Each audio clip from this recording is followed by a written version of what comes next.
Hey! Oh, sorry, I was so scared I forgot to clap. There we go. Oh, that was frightening. You're on clapping duties today. Oh, apparently so. It's all I'm good for. Thrilling stuff here on the Comedy Dining Experience. Celebratory celebration special. Celebratory celebration special. That's what Is that what you've come up with? That's the official. We've had 4 years to work on this.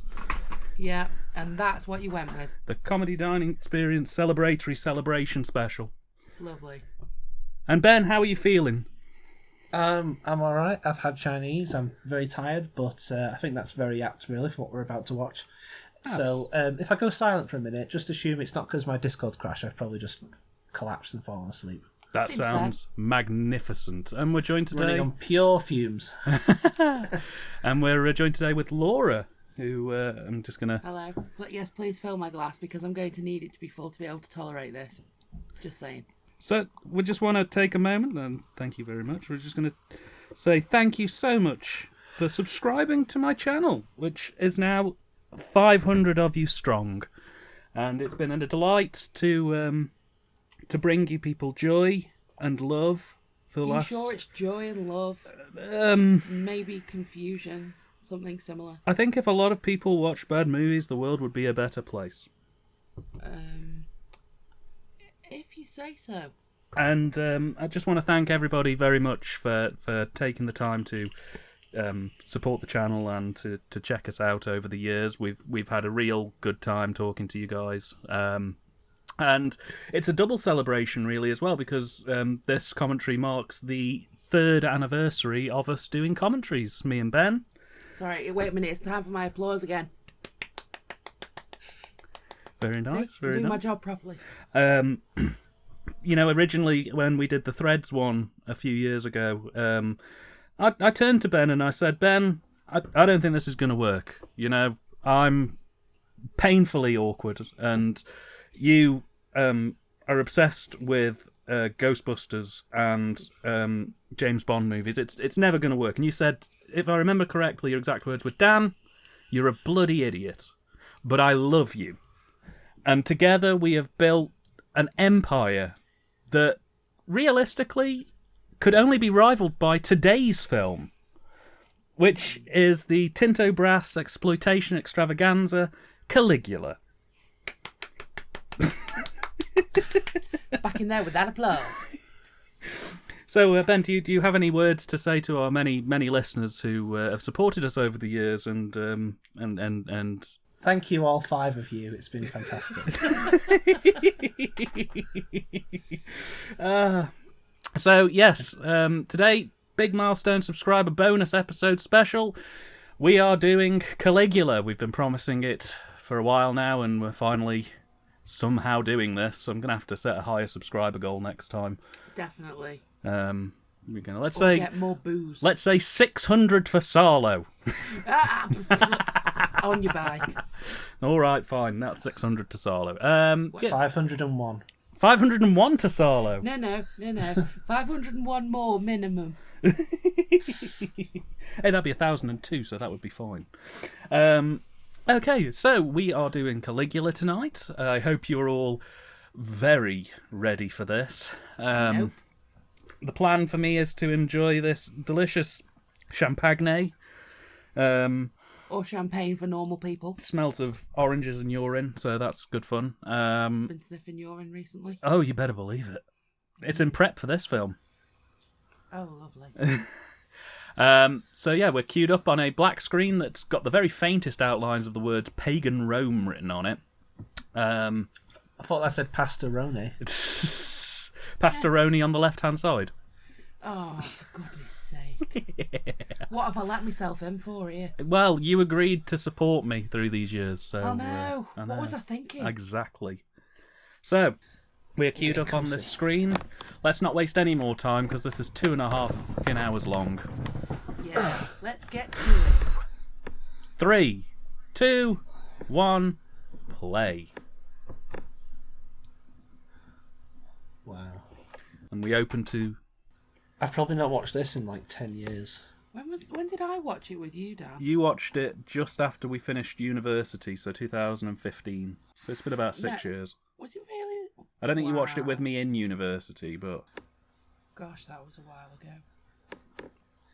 And it's probably been about as long for me, despite the fact that it's one of my favourite films, allegedly. Truth be told, I can't remember a lot of what happens in this. There's certain bits that do stand out, but for the most part, blank.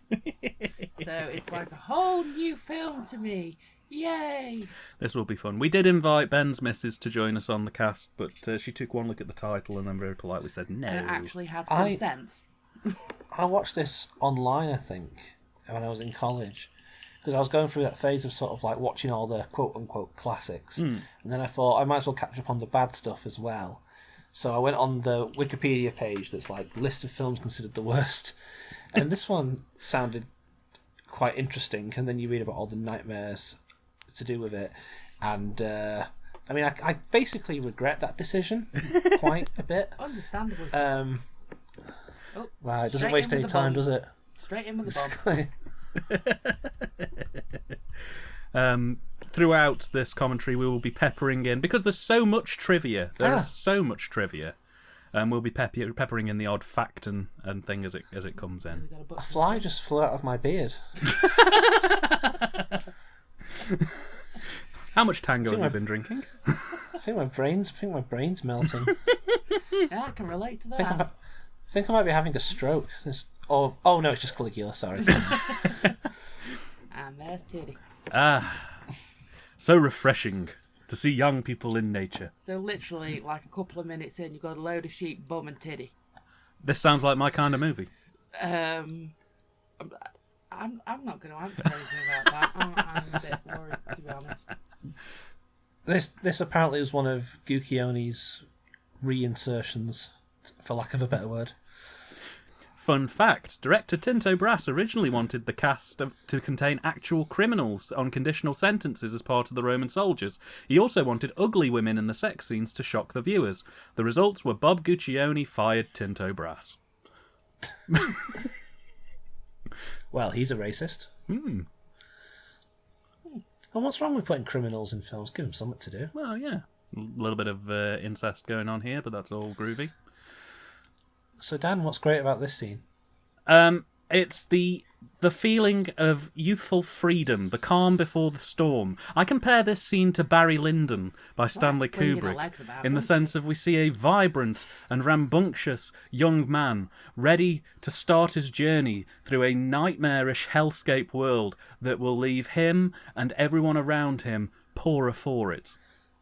Isn't Caligula meant to be a total bastard who's completely unredeemable in any way, shape or form? This was a contrast of opinions. Tinto Brass wanted him to be a monster, and I believe it was Guccione or maybe Gore Vidal, one of the two of them, decided instead they wanted him to be a man who was corrupted.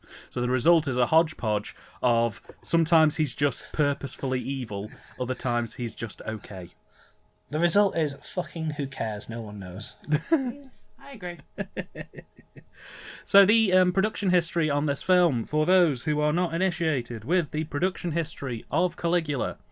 Basically, originally the script was written and directed by Gore Vidal and Tinto Brass. Gore Vidal wrote it along with Tinto Brass, and then Tinto directed it. And they completed roughly 2/3 to 3/4 of the film with the original script, which was supposed to be a little bit saucy, but not this. The idea being it was supposed to follow a Roman emperor whose own madness led to his collapse. However, they ran out of money halfway through filming, scraped together enough to get to the 2/3, 3/4 mark, and then had to go and try and fill in the gaps on funding. They went to every financial place they could in town, and the only people who would even consider them was Penthouse Magazine, known softcore/hardcore magazine and film distributor. And they softcore/hardcore, so just core basically. Yeah. They predominantly base themselves in core. Basically, they agreed to fund the rest of the film on certain conditions, those conditions being that they insert a load of hardcore pornography into the film, and a large amount of nudity as well. Now, there was already a large amount of nudity in Caligula before Penthouse got involved. More nudity. Yeah, they basically put even more nudity in. This caused Gore Vidal to leave the project and try to fight in the courts to get his name taken off the credits. Tinto stuck with the project, but the relationship between them and Penthouse was incredibly tight and frustrated, to the point where eventually Bob Guccione fired Tinto from the production and locked him out of the post-production suite, causing the film to be edited into the production that you currently see. For a large amount of time, the rushes for the film... That's a weird credit. Principal photography by Tinto Brass, editing by the production. What does that mean? That was because... I know you've just explained it, but I just think that's a very curiously worded credit. It sounds like a compromise job to me, that. It does. That was a lawsuit, probably. Yeah. So the rushes were lost for a number of years. Penthouse said they didn't own them. Tinto said he didn't own them. One of them was There's lying. no director's credit. There's also no director's credit in those opening credits, I've noticed, which is very weird. Yeah, that was because Tinto took the film to court to get his name taken off the direction because he didn't believe that it was appropriate. His. Yeah, basically. The rushes were lost for years. Nobody knew where they turned up. And then finally, last year, or in the dying month, it was either the dying months of 2019 or the early months of 2020, all of the rushes turned up. So we now have the complete... Thank God for that. Yeah, we now have the complete original cut of Caligula, and there are currently plans to reassemble the edit to Tinto Brass's original vision, because all of the the only thing that was missing was 1 or 2 scenes and the location shots. So all they have to do is go out with a 35mm camera, capture the location shots that are missing, and they can rebuild Caligula as Tinto Brass originally intended, with all of this weirdness taken out. They said they were going to do that in 2020. It's now 2021, and I have heard absolutely nothing about that project. Unsurprising, really. I won't say there's a particularly high demand for it. No. I need it. Yes, but you and how many other people? Me? Let's be realistic. Myself? I? And I. Still one. Oh, yeah, well, I remember. I've bought some Haribo Star Mix to enjoy during You Caligula. don't want to drink that if you're drinking... Drink that. Eat them if you're drinking champagne. It'll make it taste even worse. Well, I'm just putting them out there if you'd like some. The fried eggs are my favourite, but I do also like the Love Hearts. You big pansy. Ben, what's your favourite Haribo? I thought you were talking about arses then. The fried eggs are my favourite. But you can't beat a good pair of... So, this actor's name is Malcolm McDowell. How old is he in this? He was... I think most people know who Malcolm McDowell is. He was he 19 in A Clockwork Orange? Well, he was 27 when he filmed Clockwork Orange. Oh, okay. So this will be a couple of years after that, so he's about 28, 29, maybe 30. Oh, winkies. So, Ben, what's the this was significance of this scene? This was nearly 10 years after Clockwork Orange, wasn't it? I thought it was 74. No. This is Clockwork Orange was 71. This is like 79. Oh, he would have right. been in his 30s. Even better. So, Ben, what's the significance of this scene? You tell me, Dan. You're the Caligula fan. I was going to say, as long as nobody asks me, I don't care. We'll reach for a fun fact. This movie took nearly 4 years to make. Did you hear the part at the beginning where I said, I haven't seen this in donkeys? Well, I was asking you to come up with a meaning for the scene in particular. I was hoping that you would... Make something up really good. reach into the comedy fun part of your brain and pull out some bit like, oh, don't you see? It's a reference to Ingmar Bergman's The Seventh Seal. I think we're past that point now. 5 minutes in, we're past that point. Oh Lord, this can only get better from here. Only 2 hours and 30 minutes to go. I did hear about the why there's a reason why the sets are all weird and blacked out. Is that because they ran out of money? Pretty much. They had enough to dress what you see on camera, and that was it.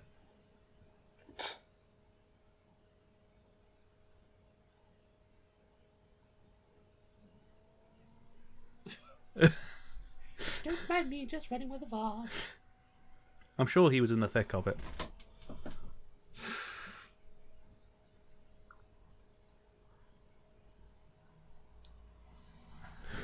You have a woman's hand, my lord.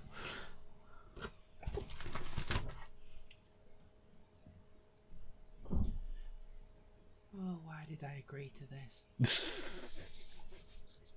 A question we will all be asking ourselves at various points in the commentary. Oh God. Oh, babies. Bleh. He looks happy. She looks happy. Wonder I wonder if all those babies grew up and they eventually saw this. Maybe their grandparents showed it to them. Ben, I've been fighting for 10 years to get my name reinstated in the credits of this film for being baby number 16.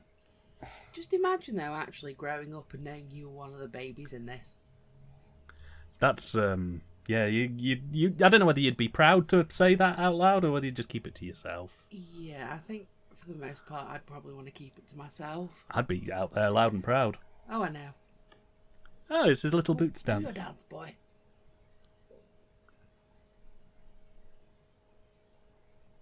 So, Ben, Peter O'Toole, an explanation. Was it Peter O'Toole or Richard Burton who was the big alky? Peter O'Toole was a big alky. Ah. He looks like Old Man Steptoe in this film. Mm.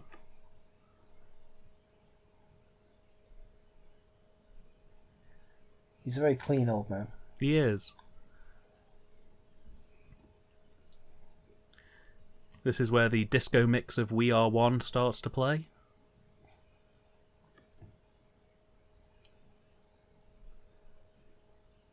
I bet that water was fucking freezing. It must have been very, very It wasn't unpleasant. Very clean either. Oh, well, you've got to imagine it's got Scroton Boat hanging in there for the Scroton boat. Yeah. Hanging around in there, like, for 28 million takes. There is just so much genitalia going on here, people. I'm already kind of used to it. Ugh. I do this dance whenever I ask Laura to make me a cup of tea. She immediately knows what I'm on about as well. Yeah. That's the scary part.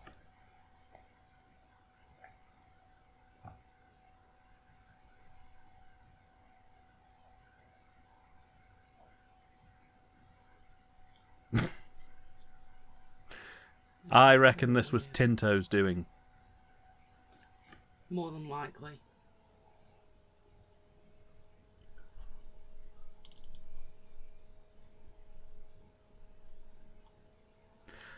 The movie was scheduled to be shown in 2 parts on Brazilian television network OM in 1992. The first half was aired, but after protests, the courts banned the movie. The second half was never aired. Oh, just imagine you've seen the first half and you're just like, oh, I really can't wait to find out what happens next. So me, basically. Yeah, literally How only does you. Caligula get out of this one? Were there riots in the favelas when that happened? Tune in next week to find out. Same Caligula time, same Caligula channel.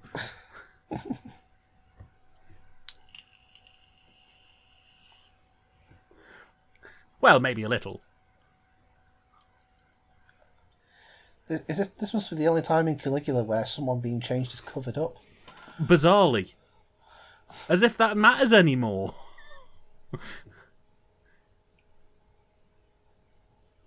Yeah, Peter O'Toole, I believe there was a lot of hearsay behind the scenes that he was a little bit, let's say, handsy with the extras. You don't say. What gave it away? I'm not sure what you mean, Dan. I mean, he's just fondling those gentlemen and man there. I'm not sure what you're on about. Well, you know, that's why I'm trying to be careful about it, because it might not be true. It has been alleged. There you go. That's what you say, alleged. That's your broadcast journalism degree coming through with full force. Oh, yes it is.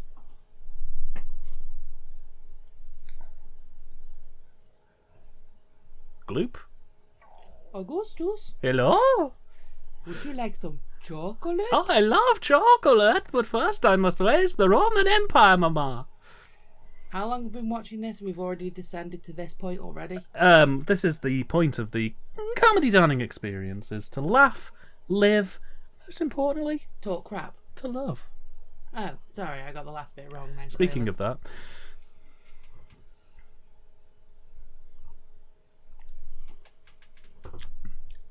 according to Malcolm McDowell, Peter O'Toole's first words to Sorry, I'll try that again.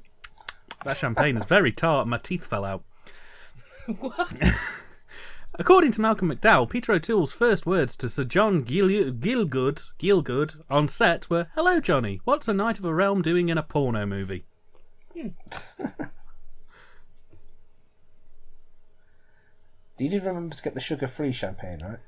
No, I got the stuff that melts your teeth. I've been eating Twinkies all afternoon, so... It's a wonder that hasn't blown your face off then, because it's quite tart. It is very tart, that's why I say my teeth fell out. It was very powerful. I've never heard that one before. You never heard your teeth tart fell out? saying your teeth fell out. Oh no, well you say your teeth fell out when you don't get a word out right. But, so like if you go, as a scrambled egg... Oh, sorry, my teeth fell out. What I meant was, would you like scrambled eggs? I thought it was more, just let me put my teeth back in. Well, if they fall out, you'd have to put them back in, wouldn't you? Oh, my teeth fell out. You dirty old man. Oh, my wife, help me. Peter O'Toole and Sir John Gielgud claimed to have been unaware that hardcore sex footage was being shot for this movie. Yeah. I'm sure they looked around at the tits and arse on display and thought, it's probably fine. Oh, it's one of those art drama pieces.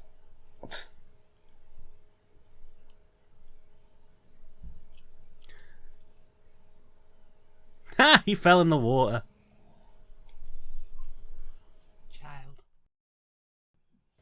All these women are dead now, of course. This is the Freaks Torture Dungeon Fun Palace. It makes Christopher Lee's Wacky World look like Galton Towers.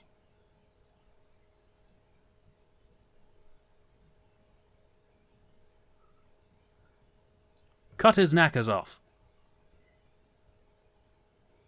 So where exactly is this scene set? I think hell. Yeah, probably close It enough. has to be set on another planet. Yeah, seemingly. Seemingly. The first of many innuendos. In your endo. Oh, stop it. Behave yourself.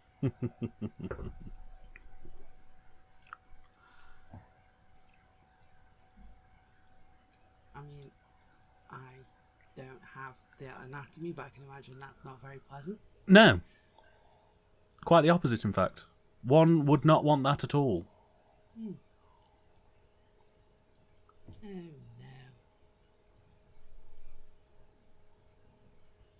What a waste of wine. Looks like Vimto. Probably was. Peter O'Toole had quit drinking alcohol before filming this, but producer Bob Guccione described O'Toole as being strung out on something and said the actor was not sober during the entire filming schedule. In a 2013... Strung out on life. In a 2013 article for The Guardian after O'Toole's death, Malcolm McDowell recalls that whatever O'Toole was smoking in his trailer during breaks from filming, it certainly wasn't tobacco.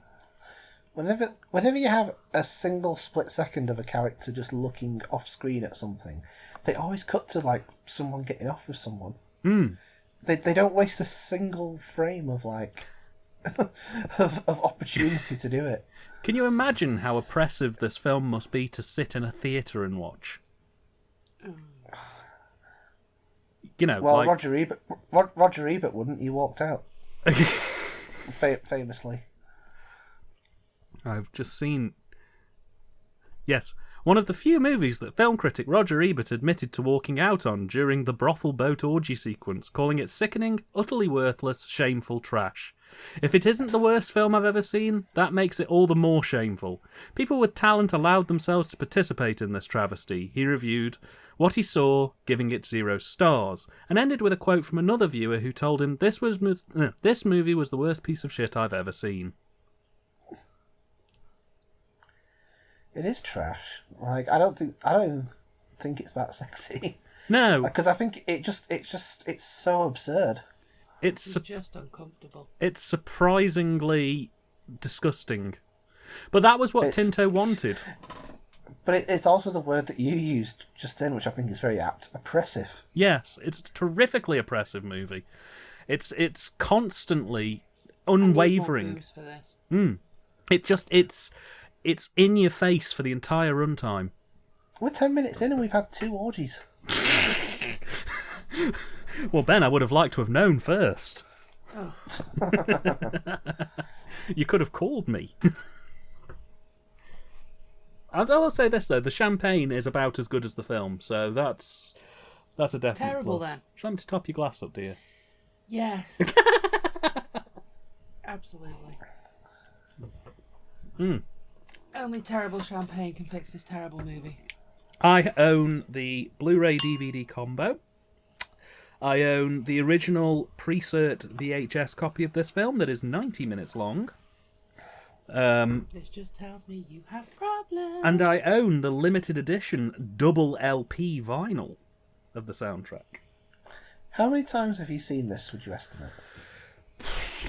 You see, the thing is, I'm not one to rewatch films a lot. Like, I would consider a film good if I've rewatched it 3, maybe 4 times.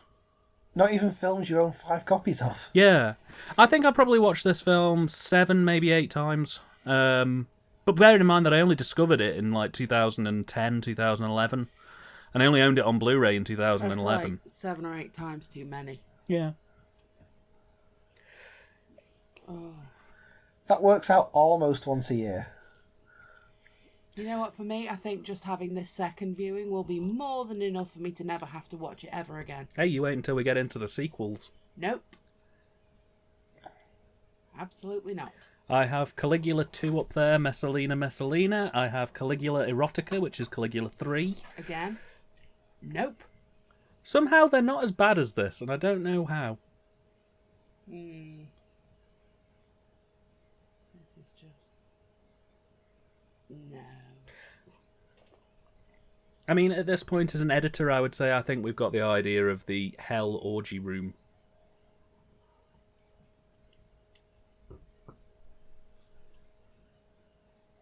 I don't think we have. I think another 45 minutes in here would really give us an idea that Rome was that Rome was vain. Oh, I forgot to speak then. You know, I feel sorry for the orgy stilt walker.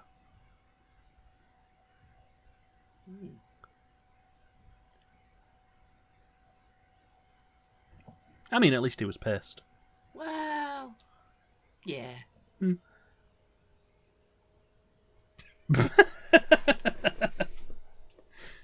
gosh. That's the delivery he's going for. Brilliant. You know, they actually killed him for that scene. It was the only way he could get out of his contract. Yeah. I think I'd have taken that if I was going to be in this.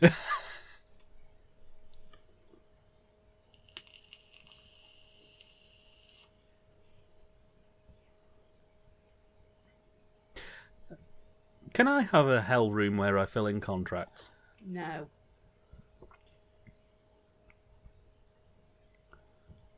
can definitely say I'm in a hell room at the moment now, though, watching this. My word.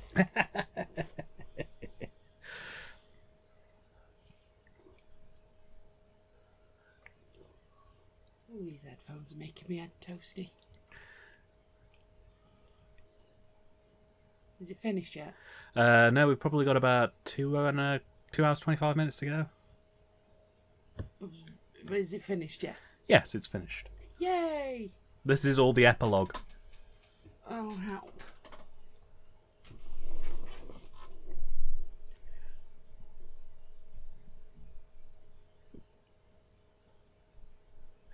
Yeah, I don't think I'd be comfortable working with Peter O'Toole on this. Mm-mm. Fun fact, Peter O'Toole referred to Malcolm McDowell as Peter Pan through this film because of his colourful, sparkly outfit. Ah, cute. That's one very bad wig. I want that wig. You can't have that wig. I want that wig. No. It'll make me look beautiful. I'm sure it would.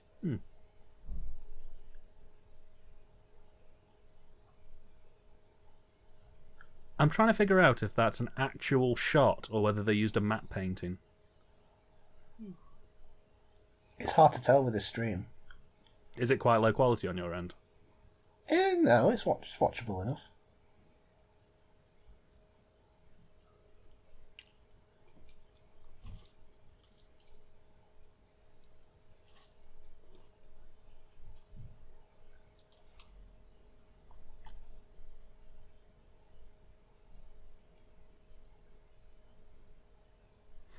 Leonardo DiCaprio has cited this movie as an influence on his approach to the lead in The Wolf of Wall Street. Wow. How does that work? I can kind of see it in the sense of The Wolf of Wall Street as a film very much about excess and debauchery. I can see it, really, in the sense that The Wolf of Wall Street is also too fucking long. Yeah, and the main character is largely unlikable, and it's not really a very good film. I don't like The Wolf of Wall Street, I'm going to be honest with you. I think I started watching it once and then just went, eh. It's no Goodfellas, let me tell you. Wow. No, it's trying to be Goodfellas. And that's the problem. Yeah. Because at the end, it's like, he gets caught and then, oh no, it's alright, he goes to rich people's prison. And then he writes but everything's alright. And then and then the film ends with him just continuing to be a cunt. Yeah.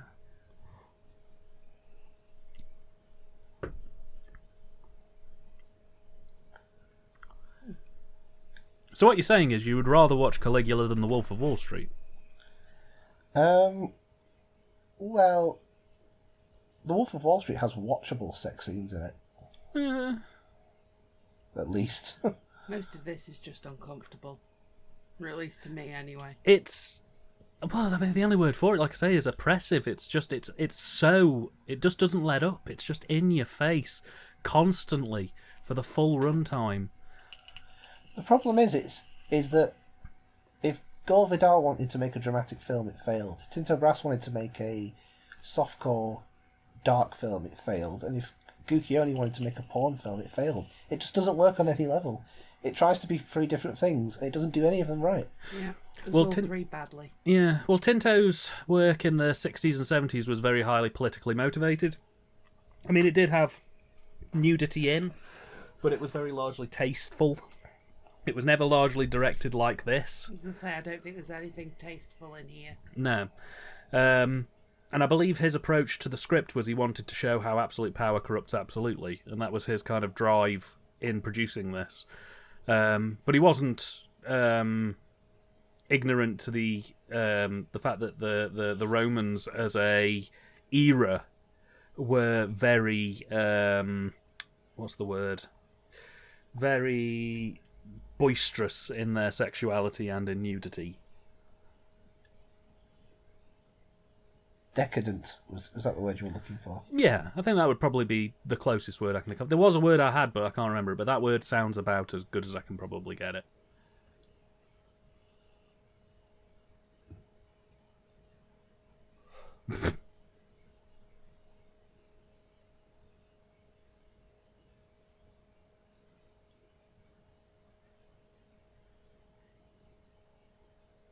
Ooh, sail away, sail away, sail away.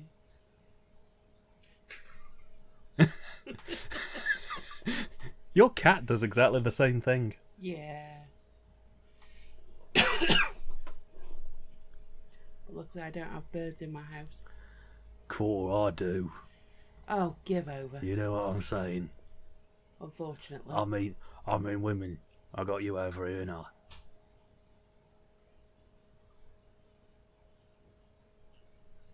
I want her wig. Stop wanting people's wigs.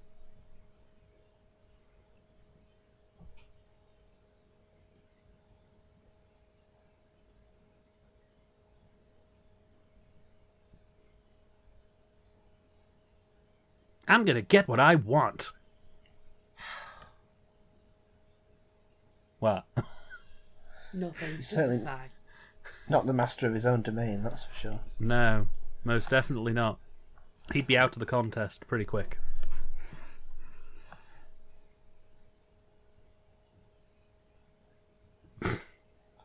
They're brother and sister, right? No, not them. Enya is his arranged bride. Ah. The woman he was in bed with in the earlier scene was his sister.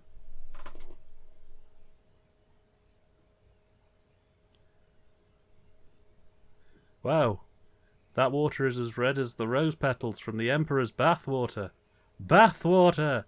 Bathwater! Do you hear me? Bathwater! You were just really looking forward to that bit. I needed an out.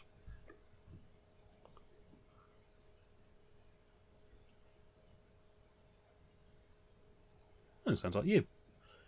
Yeah, that's me.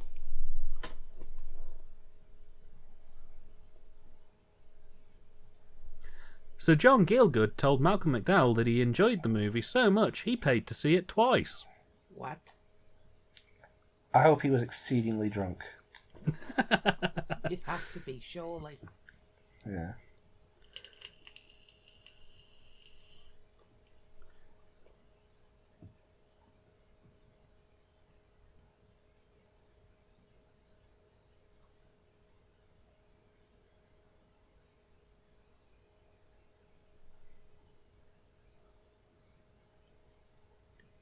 Peter O'Toole, nicknamed director Tinto Brass, Tinto Zinc. That's such a dad joke.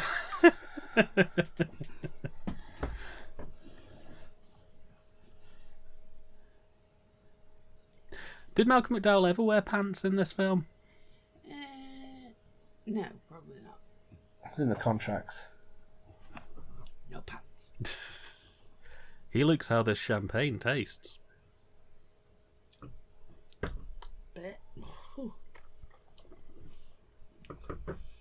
Little tart. Give your taste buds a workout. Oh, If he'd have done what he'd have actually done in there, he wouldn't have been sat there for that long chopsing. no. Blood runs surprisingly quickly in hot water. Well, not even necessarily with it being hot. You want to just be like, da-di-da-di-da-di-da, dead.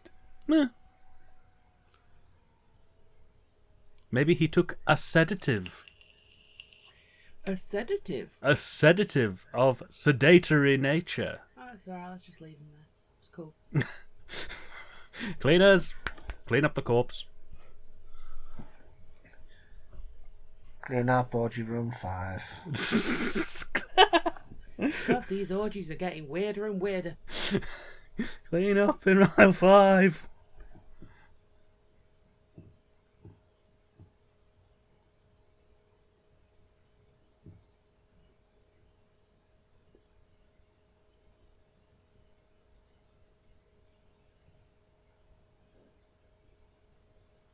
All I see is you, and that pot, and that man over there, and a cat, and some soup. Goodbye. Goodbye. Again, regretting my involvement in this for about the 20th time. Would you like a Toblerone? No, thank you, I would not like a Toblerone. Would you like a Twinkie? No, thank you, I would definitely not like a Twinkie. They're cream-filled. All the more reason to not want a Twinkie. Like half the cast in this movie. Oh! As if we didn't see that coming.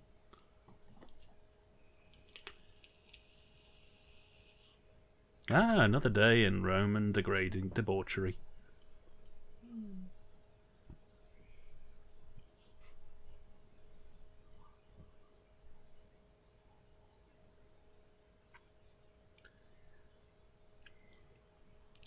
Hey boss, what are you doing today? Ah, you know, I gotta roll the woman. Oh, I thought it was your turn to roll the woman. No, it's Tuesday, your day to roll the woman. Oh, okay. What's your day? I gotta put the heads in the boxes. Oh, no.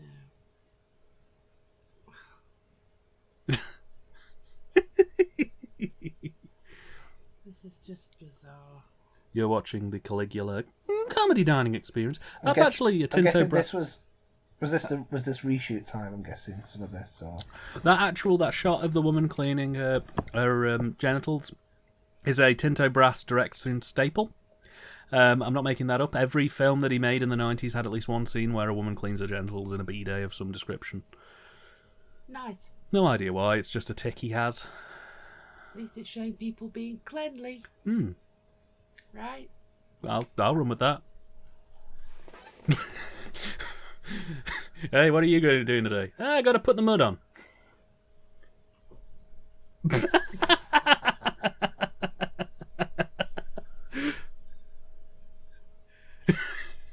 Cut. Thank you. Oh yeah, this is the S&M Palace. Oh, lovely. Oh, Ugh. oh. Ooh. No, thank you. Not for No, me, Vicar. thank see, you. I can see how they've just got a shot of Malcolm McDowell staring intently to make it seem like it's some kind of fantasy sequence, really. They just went to shove it anywhere. They didn't even need that shot of Malcolm staring. They could have just shoved it in and no one would have been any the wiser. Oh, yeah. Yeah. Speaking of shoving in, sex. Oh, no.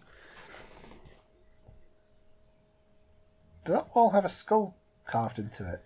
It had a head with a skull in. It was like a head that kind of transitions into a skull. Is this because it's some kind of evil place?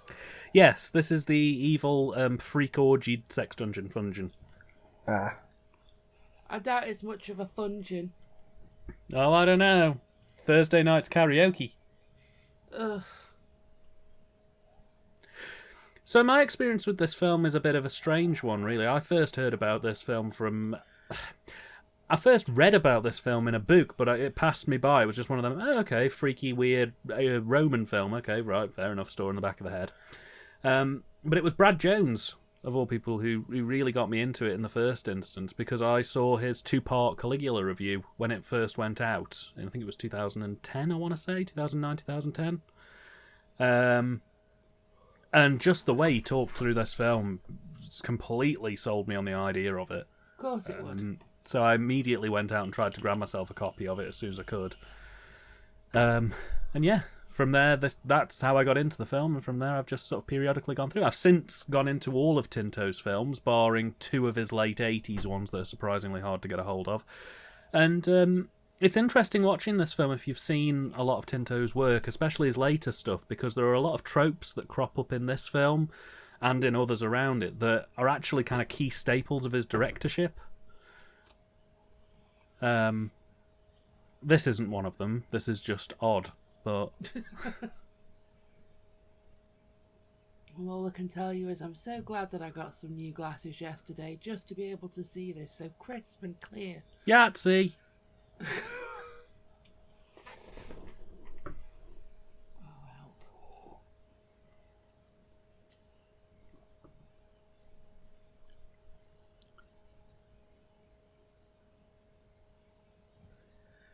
Just meanders. It doesn't really seem to go anywhere. No. There's just it's a very, I will give you this, it is a very bloated film, but a bit like Heaven's Gate. Not Heaven's Gate. What was that film that did really was it right with that? Heaven's Gate. Yeah, the one that was the massive right. disaster. Much like Heaven's Gate, it's got a sense of grandiousness about it that I feel that if it was shorter, it wouldn't quite fulfill. That came out around the same time. This film definitely. This was around the time that the so-called director's era of Hollywood was being killed by disasters like Heaven's Gate, and this probably. Although I don't think any cunts saw this because of the terrible write-ups and the fact that it was chopped to bits everywhere and. Yeah, there are many, many different cuts of this film. In the UK, I think there was about 4 or 5 of them, and it didn't really get that much in the way of a home video release until the 2000s.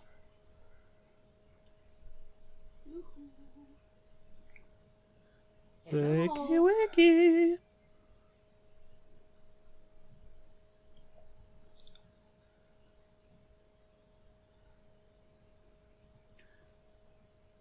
Swiping time. Swiper, no swiping. Swiper, no swiping. I did not need these gratuitous shots of Malcolm McDowell's muscular backside. Yeah, you did.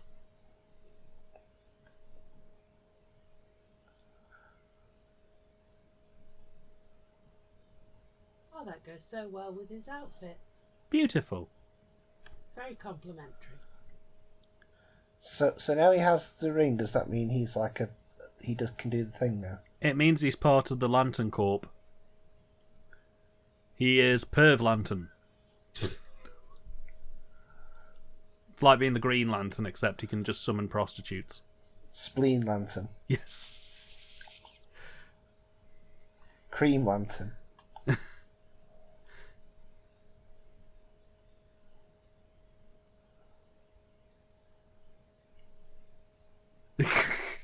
Peter O'Toole did not endear himself to producer Bob Guccione when he told Guccione that he planned to launch his own magazine to rival Penthouse. It was going to be called Basement and would include such features as Rodent of the Month and Toe Rag of the Year. Sounds better to me. Peter O'Toole said that this movie was about as erotic as a bath night on the HMS Montclair. He's right. It's just not sexy, is it? No. It feels sweaty. It feels clammy. Sweaty. Yeah. If this film was a smell, it would stink. If this film was a location, it would be a nightclub immediately after chucking out when it's empty, but the perspiration is still in the air and that thick smell is just... I can smell this movie. And I don't want to. Laura, does Dan go to nightclubs? No, he does not. I've been to many a school disco in my time. Then. School discos and nightclubs are not the same thing. Basically they are. The boys don't really talk to the girls don't really talk to the boys. Tuck shop is 10p for a pack of gums, and you get your drinks and you get a bit hyper and you start a I wish they fight. had a proper tuck shop in nightclubs. Hey, if not nightclub... that I go anymore, but... Well, not that anybody's going anywhere at the moment. Mm. The air feels chunky in this movie. Yeah, I get what you're saying with that. This movie kind of makes me want a cigarette for some reason. And I don't smoke. Well, Laura's got a pack of fags right here, and I'm sure she'll probably light up at some point. You are allowed to go for fag breaks, by the way, just to make it clear. I might have to. Yeah. Because this is just... Ugh. What more can I say other than ugh? Yeah. Originally, Jack Nicholson was considered for the role of Caligula. That is an extremely bad matte painting. It is. Did you see that then? It's, yeah. Peter O'Toole seems happy now, though. They've so obviously just stuck it on the wall. It's an unbelievable film, really. But this is why I like it. I like the fact that it's just so unapologetic for what it is. You can't deny that this film isn't trying to be something it's not. Oh yeah, absolutely. It's trying to be good when it's awful. But you say it's trying to be something. It's trying to be. It doesn't know. It's trying to be many things. To me, it's something, but it just doesn't know exactly what that something is. To me, it feels like an alien digested our world of tragedy theatre and art house cinema, and decided it wanted to try and... Well, it maybe got onto Pornhub in the middle of all of this, but...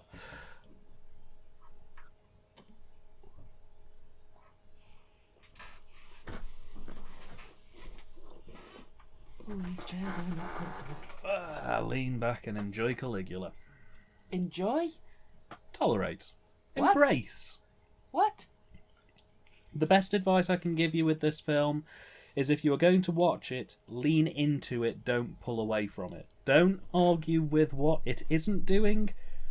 Enjoy what it is. And what exactly is it doing? A disaster. A wonderful piece of farce cinema that is grand, is boisterous, and is awful, is unapologetic in its utter filth and degradation of both its cast and its location. It is absurd, and I kind of like it for that. How long have we got left? Ugh. See, I don't think it is absurd. If it was absurd, it'd be entertaining. Well, no, because you can have the room. The room is absurd. Birdemic is absurd. You can have tragic absurdity, though. You can have absurdity that isn't for entertainment purposes. This is the absurdity of somebody who's found their entire family has died in a bizarre corn beefing incident. Oh. You know what I mean? It's the absurdity that comes through. No, I don't. It's do you want to know what I'm going to tell you? What it is? Go on. It's shit. Well, yeah. It's the absurdity that comes through tragedy. Yeah. Oh no, we're like barely. Oh no. Oh, Terry. I think I might take a fag break for the next hour and 20 minutes. There is no escaping the land of the mole. This is awful. Have we got any more alcohol? Yeah. Sort me out, will You've you? got some, oh, what's it called? Not Mickey Fins. You've got some stuff down there. What stuff? I can't see. It's just down there past the duvet.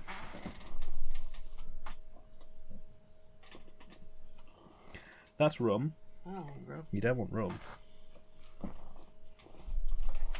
Move this cack out the way. It's that apple stuff there.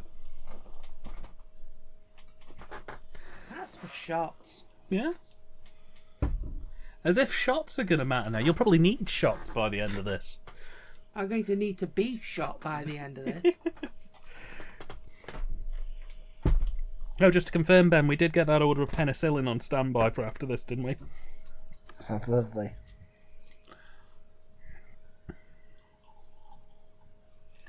Fantastic. Oh, help.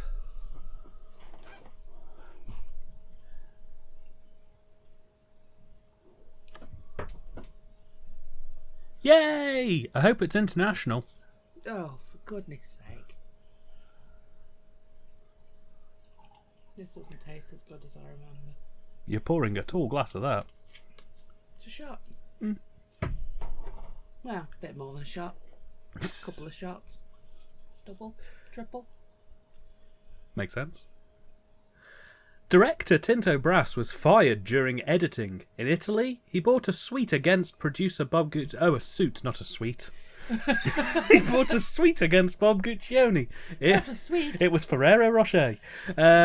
He bought a suit against producer Bob Guccione, preventing the movie from being released without his permission. Ooh. So this film didn't go until Tinto said so.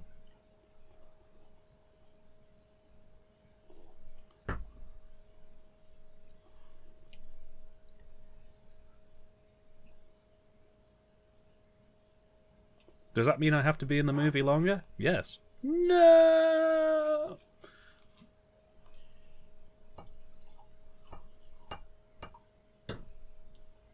Don't mind me, just pouring away.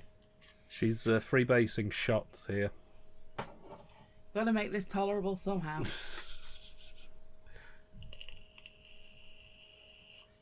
What a waste of art direction. It's very clean in what it wants to do. Is it? It's very messy. It's clean. It's messy. It's clean in being messy. I think this is one of the only few films where you can be contrary about it, and it's actually, you know, you can be like, yeah, it is a messy film, but it's clean in its messiness. Oh, dear.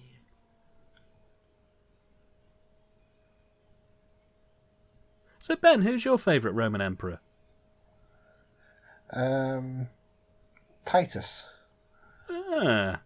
You think they make the film about him, wouldn't you? Considering his name has the words tit in it. Well, yeah. And it's quite close to Tinto.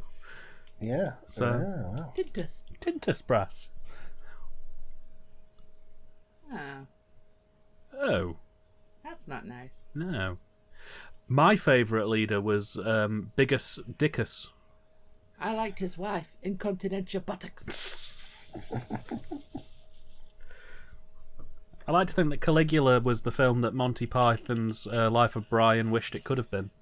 Came out the same year, didn't it? Life of 79? Brian's so much better. So much better. It's worlds apart. Ah, but was there a scene where a man gets filled full of wine and then has his stomach cut open in Life of Brian? Thankfully, no. I rest my case. Both independent films. Ah, Both financed by crazy mavericks. wasn't Life of Brian handmade? Well, technically, but Handmade didn't exist. They basically went to George Harrison for the money, and he paid for it out of his own pocket.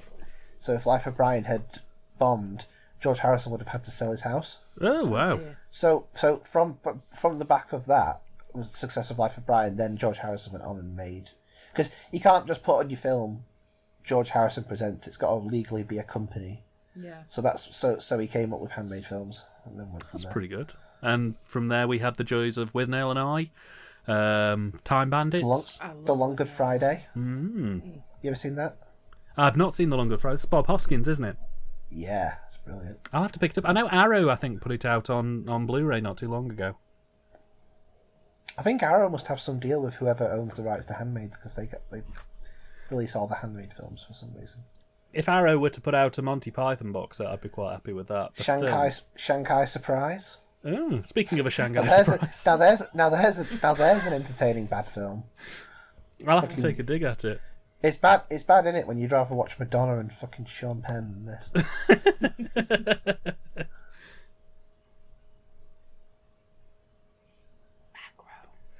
MAGA. Okay, here's my pitch, right? Oh, God, here we go.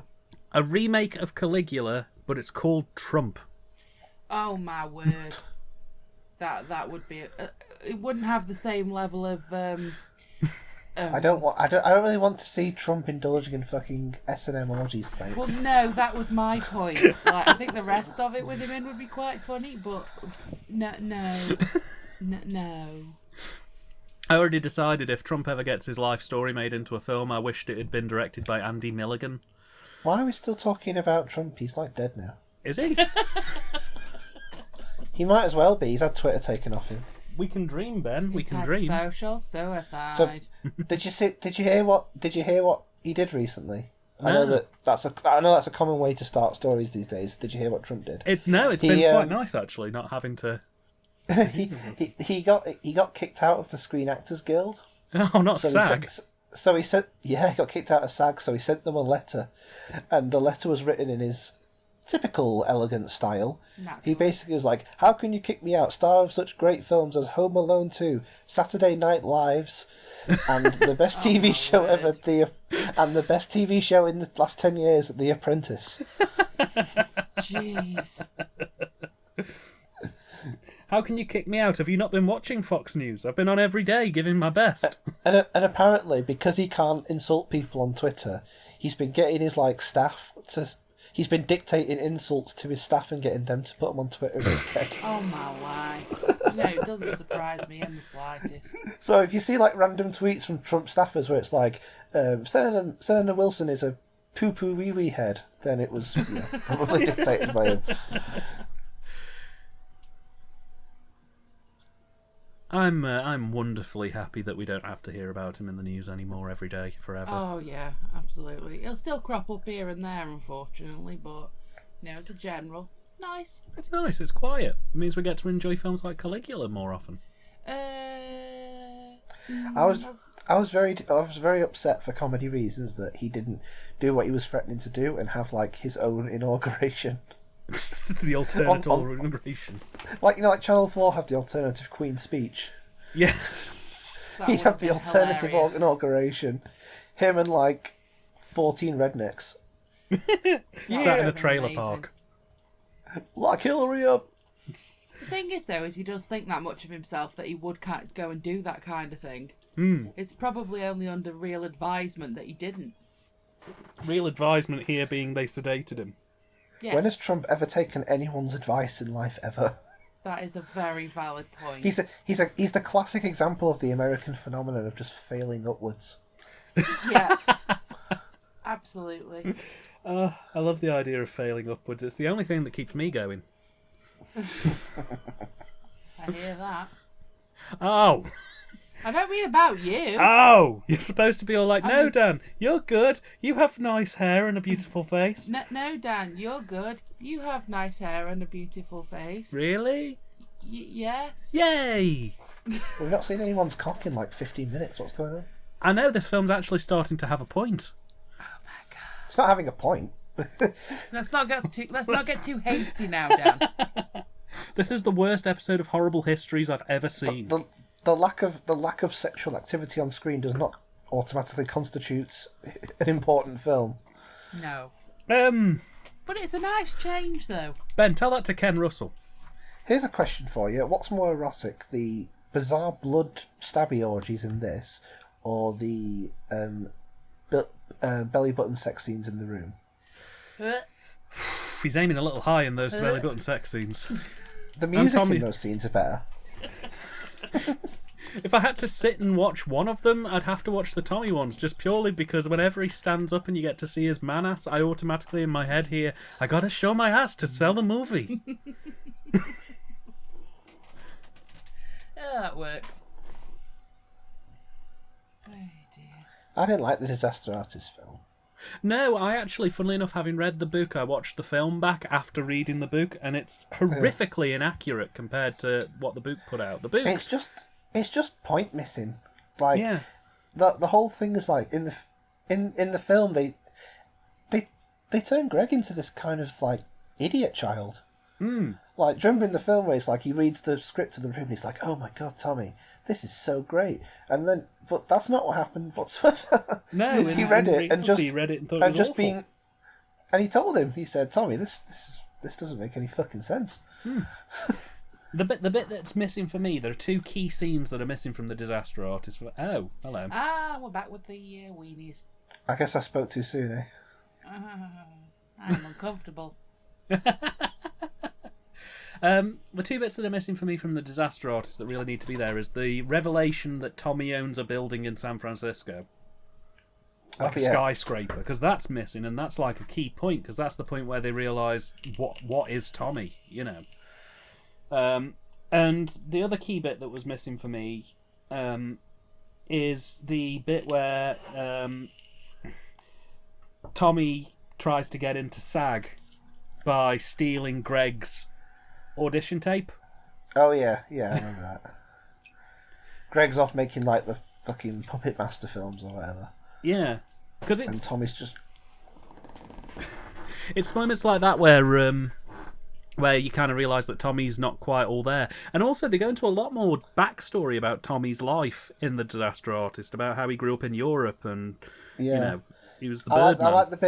I like the bit which also didn't make it into the film, where they're filming the Hi Doggy scene and they've managed to sort of bullshit their way into this shop and they're chatting to the owner, and Tommy's looking at the dog, he's like, whoa, it's so crazy, is it real? and the shop owner's like, is my dog real? Yeah. I mean, bear in mind the dog had been moving around, you know, being a dog for the last hour or so. I mean, I'm personally, I don't know whether you've heard about this. Have you heard of Tommy's new movie? The shark one? Big Shark movie. I want to see that. I really do. It's literally just supposed to be Jaws, but with Tommy Wiseau playing Brody. I'm curious about it, but the problem is that Tommy Wiseau is now quite aware of the fact that people enjoy the weird badness of the room. Yeah. So I'm worried he'll sort of do like what the Sci-Fi Channel do with those Sharknado films, where it's like, oh, they're bad, but the people who are making them bad and cheesy. I don't know if he's got that capability. That's why The Room's funny, because he didn't know he was making a bad film. No, yeah, that makes sense. It goes back to what you were saying about this, about why you like it so much, is because they didn't know they were making a piece of shit. No. To be honest, Tommy still strikes me as the kind of person that would sit there and be like, yeah, maybe The Room wasn't that great, but this is going to be a masterpiece. My next one will be better. Yeah. Well, it's Ed Wood as well, thought his films were great. And do you remember, have you seen the documentary Best Worst Movie? The making of Troll 2. Yeah. Yeah, that one's very disheartening when the dentist goes round the con panel and nobody's heard of him in England. So when the director, basically, you watch him sort of realise on camera that people aren't queuing up to see Troll 2 because of how deep and scary it is. They're queuing up because it's fucking hilarious. Oh. It's been nearly a whole hour. Has it? It's been... Wow, that's flown by. Has it? It's been 1 week since this film started. Feels like 10 years since this film started. Put your arms in the air and say I'm crazy. 5 weeks since the last orgy. We still can't get that smell of sex wee out of the carpets. But it'll still be 2 weeks till this film is over. Hold it, now you want to look quick. See, for me, I was just going, if I had $1 million, if I had $1 million, I'd finish this film right now. Finish it, go and live on an island. Oh, can't believe how much of this I've got left to watch. What's a bood? Is that Theresa? What's her name? Theresa May? Not Theresa. No, Theresa de Savoy or whatever she's called. I think it might be yes. The one who sued them in like 1990 because she was another one who said, "I didn't know that they were making a porn film."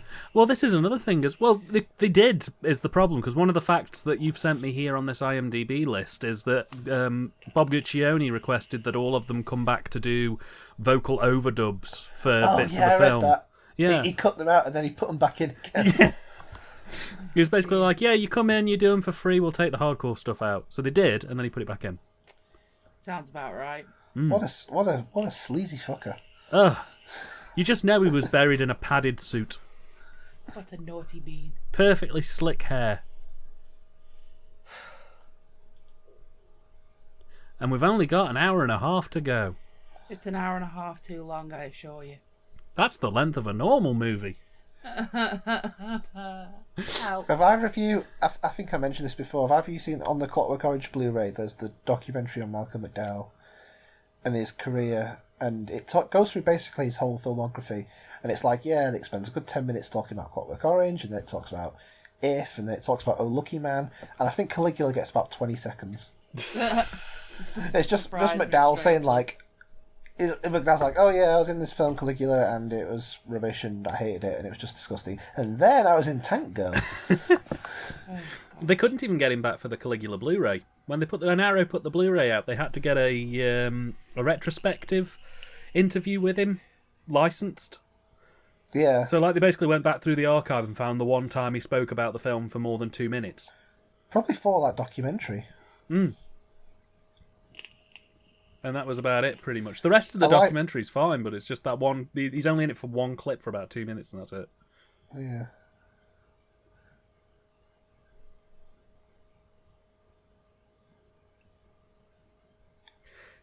He's to marry Plonticus. They could only get Helen Mirren. She's the only fan of the film. In fairness, she is a very beautiful woman in this film. It still gets me that like she was in this film and that she's been in such other prominent, more mainstream things and has got a really good reputation for herself, yet she's still got this. She played the Queen. Well, yeah, exactly. Just imagine the same woman that played the Queen has been in this. With her wabs out. With her wabs out. Absolutely.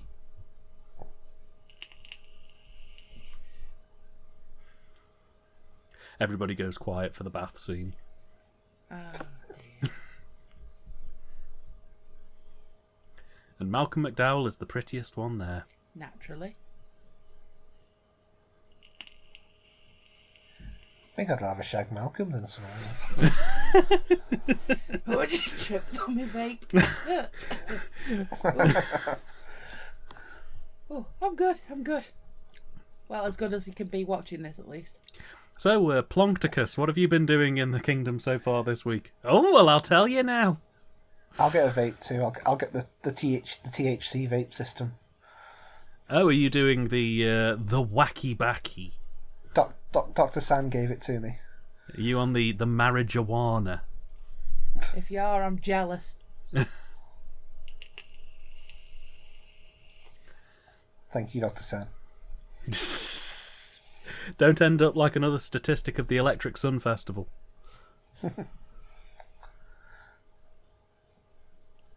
I was in this scene. I play one of the incense burners in the background. I was literally just thinking that as what?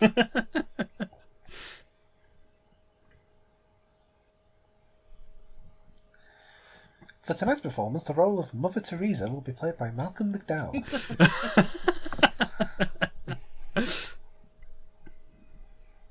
He'd probably do it justice. Oh, yeah. Right, well, I suppose I'll have to go as Mother Teresa again then, won't I? Yes, a fine state of affairs, I think you'll find. Not. I would like to see a supercut of the film A Clockwork Orange, where occasionally we cut to Alex's inner monologue and it's just scenes from this film. That'd be interesting. Well, there is a scene in A Clockwork Orange where he fantasises himself in a Roman orgy.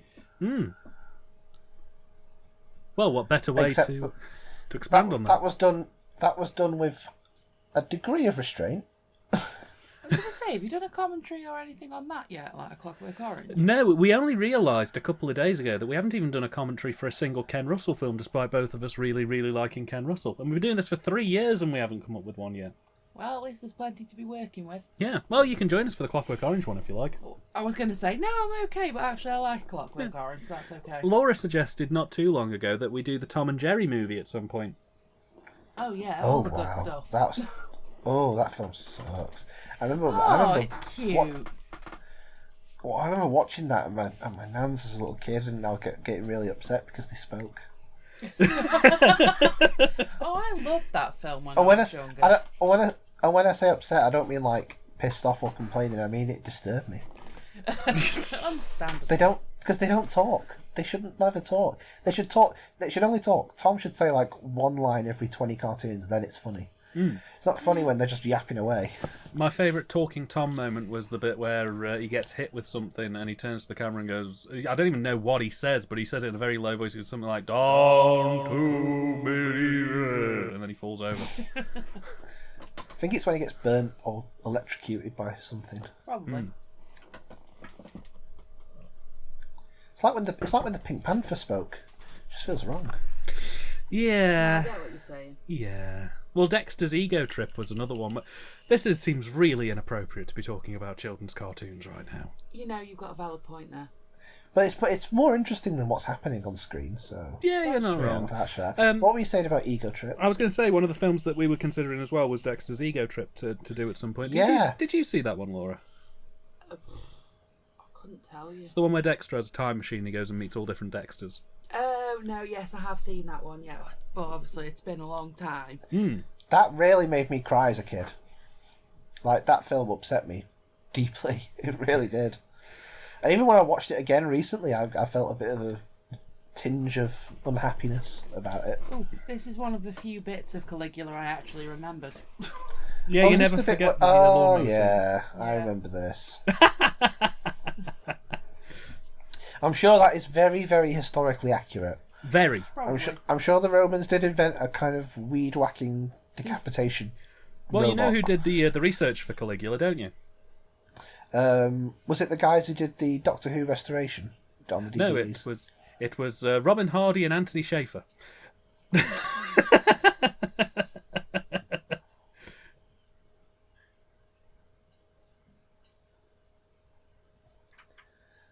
I mean, the actual scene doesn't really add anything to the overall plot, does it? No. The only thing it adds into it is that it makes the impression that Drusilla is, how shall we say it, loose and easy with her loving. Because the implication is that Caligula will never know she's pregnant, but Caligula will never know that it's actually his son because she throws it about a bit. Well, women can do what they like. Well, exactly. But it wasn't really seen this way back then. I don't remember Ridley Scott's Gladiator having a scene like this. It would have been vastly improved for it. Especially if Oliver Reed was involved. Can you imagine just being one of them people, though, with your head stuck out the ground, just waiting for the choppers to come at you? Well, there's a lot of choppers going at people in this film anyway. There are to be way honest, too many choppers hitting people in the face in this film. Yeah. I would be thankful because I'd be like, finally, this film is over. Release the sweet This is end. the kind of chopper I wanted. I can die happy. Hey!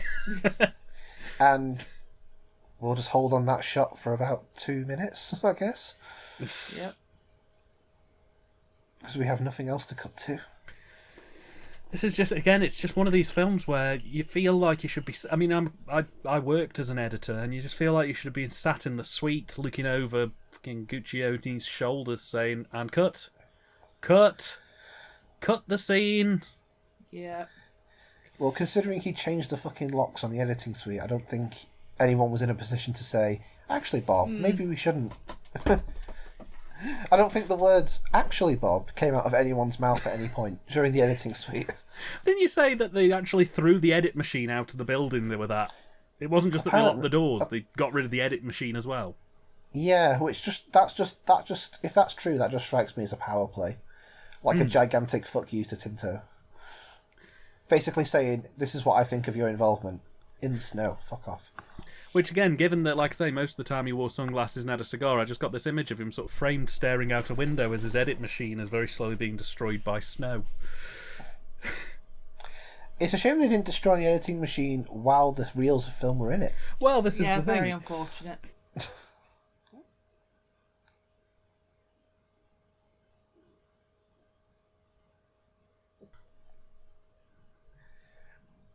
They appear to have shot this film in my greenhouse.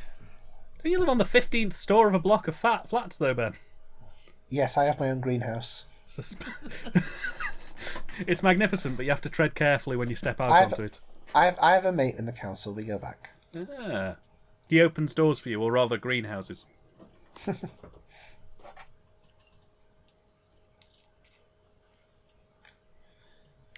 Making me a bit sick, this film. Do I want a slice of the penis cake, or do I want a slice of the vagina cake? I'm not sure.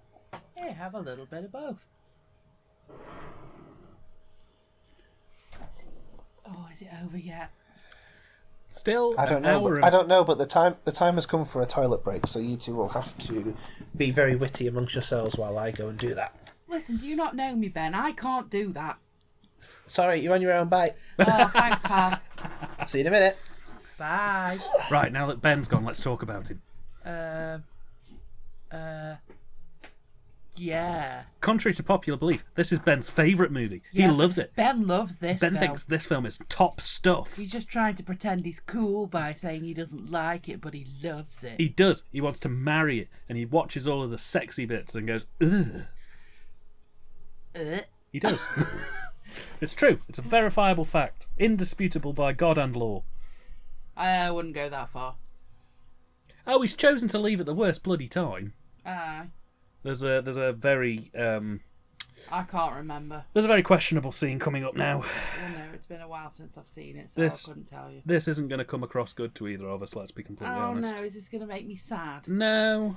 Well, no, I mean like It's gonna sad make because you- everything makes me sad. It's going to make you very uncomfortable for a fair bit. That means sad to me. Well, maybe you'll come back just at the critical point of this scene. Oh dear.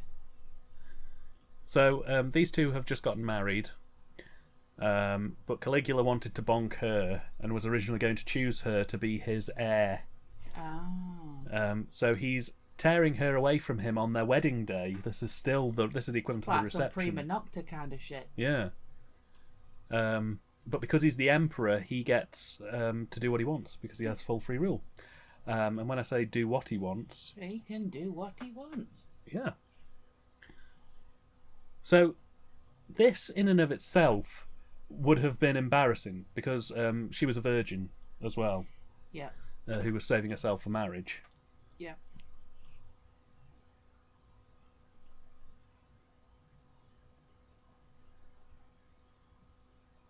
Oh dear. Yeah.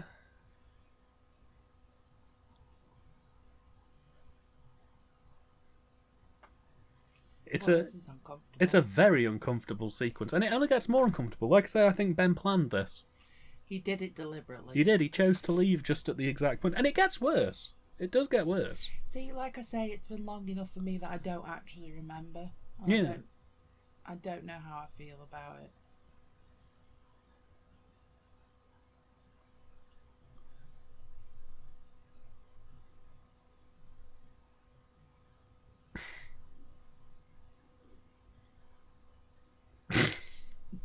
It's just, it's a very painful scene to watch. Mm-hmm.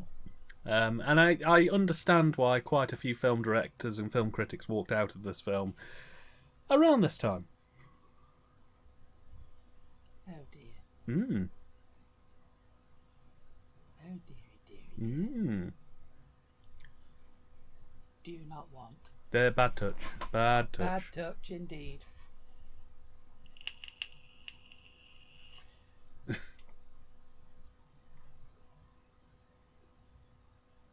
Oh, how'd you know?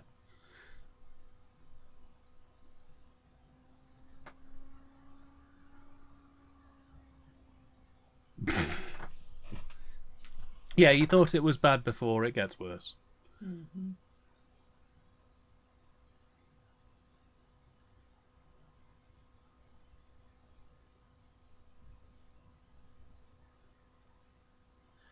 I mean, at least he's even. At least everyone gets a fair crack with this. It's not one set of laws for women and one for the other. Mm-hmm. Equality for all. Looks like a baby bonnet. Does a bit. There's a bug in his hair. Mm. So, Laura, when did you first hear of Caligula? Oh, Ben, you've joined at a perfectly opportune time.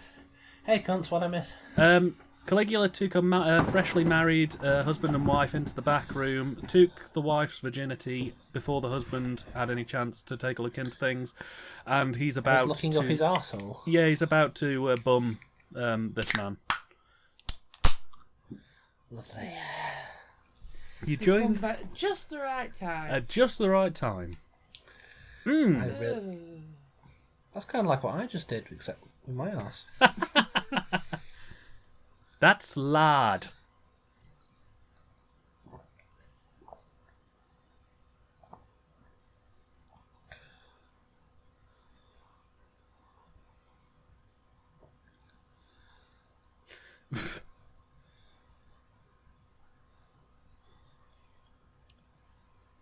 That's unpleasant. Yeah. Oh, and he's left the ring on.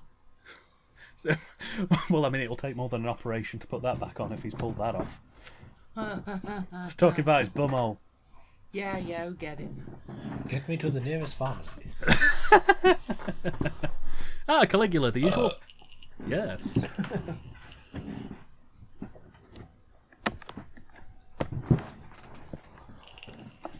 Could you do us a favour, dear? Could you pass me Actually, never mind. Yeah. Never mind. I'm going to have rum. Oh. But I am also going to pinch one of your Diet Cokes. And don't try to stop me. Oh, you're or a bad I'll fight you. Because I am the emperor of where I live. You're mixing booze, that's a good sign. Well, I've already had nearly another full bottle of Mickey Fins on top of this. But I'm still literally not even remotely tipsy, so it's going to... I don't want one, it's fine. Are you sure? Do you want to keep one over there just in case? Yeah, go on. I'm not going to go hammer and tongs at it, but I think this will guide me for the rest of the run time. Knowing my luck, I'll just about hit where I need to be to watch this film as this film dies out. But that's fine, because that means we can jump on the Switch and play some lovely multiplayer games. Woohoo! Actually, that sounds a lot better than this right now. We could go on Super Smash Bros. We've got Pro Controllers, all of us, so... Yeah. If you're up for some 3-player Smash after this, Ben, we can almost certainly get that arranged. I'm going to want to lie down after this. For the rest of your life, probably. Yeah. At least for another month. For lie down into a cemetery. It's 6 foot under the ground.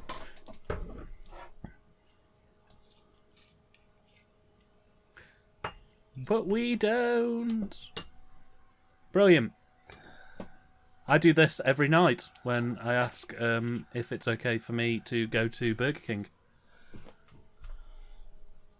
Oh, the little boots dance. I imagine you look as graceful there. I'm perfectly graceful when I do this dance naked. I'm sure It's majestic. Laura will testify that no one can do this quite as well as I can. I'm... No comment. See? I bet that must have been not very nice to film. No. It's Naked icy cold water. While they pour freezing water down on you. And they would have done multiple takes. I don't know, like I say, the vibe I get off this film is that Malcolm McDowell was an actor who was constantly leading with good intentions, who just had them either miraculously backfire spectacularly every single time, or was just completely incapable of doing right for doing wrong. You probably thought, well, I've worked with Stanley Kubrick, I've worked with Lindsay Anderson, I've worked with, all these great filmmakers. Now it's time we do something shit. Well, the thing is, at least he had control over how low the bar could go with this. You know what, I'm going to have to take a quick comfort break myself, actually. By all means, me and Ben will start talking about all the birds now that you can't hear. Yep, feel free. Let me get out. I can't move my legs. So, Ben, birds, eh? 4. I feel did that? No, it didn't. Sorry. I feel like the face and the plate changed between shots.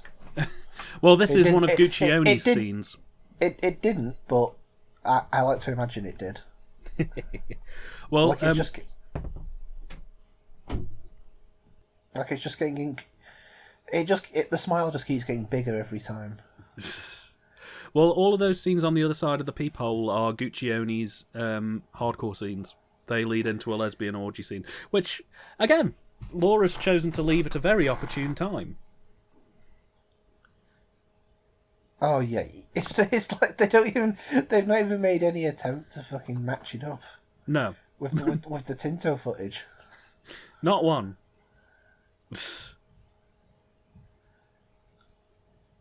That credit, I still find that credit really funny at the start. Production by the editors. They might as well just put directed by Alan Smithy at the beginning and have done with it. What was there was a Doctor Who pseudonym that turned up quite a bit. Was it Robin Bland. Robin Bland, yeah. Yeah, well, that's because wasn't it The Brain of Morbius? Because Terence Dicks wasn't happy with the way that Robert Holmes rewrote his script. Yeah. So he said, just give me a bland pseudonym. So he Robert Holmes said, "All right, you dick." and then Terence was like, and then Terence said something like, "And I said to Robert, I said, just give me a bland pseudonym, darling, something that no one would ever realise, And so he bloody did, and I never spoke to him again. I'm just going to pretend we're doing a commentary on a Doctor Who episode. Hello guys, it's me, Toby Haydock. We're doing the commentary on the brain of Caligula. I'm here with Katie Manning. Hello. Oh, hello. Oh, what's that? Oh, it's a Doctor Who, isn't it? Oh, beautiful. Oh, she got no clothes on. Oh, what's she doing? I'm very confused. Do I want to sit back down again? Oh dear, oh dear, oh dear. This won't do at all. I don't think I want to sit down. Laura is joining the chat at an opportune moment. Did they have leopard skin print beds in Roman times? For a second I thought you were going to say, did they have lesbians back in Roman times? And I was going to say, yes, Ben, yes they did. Dan, did they have vaginas in Roman times? I don't want to play this game anymore. I don't like They it. didn't have vaginas in Roman times. Before then it was cloacas. You weirdo. What would basically happen is the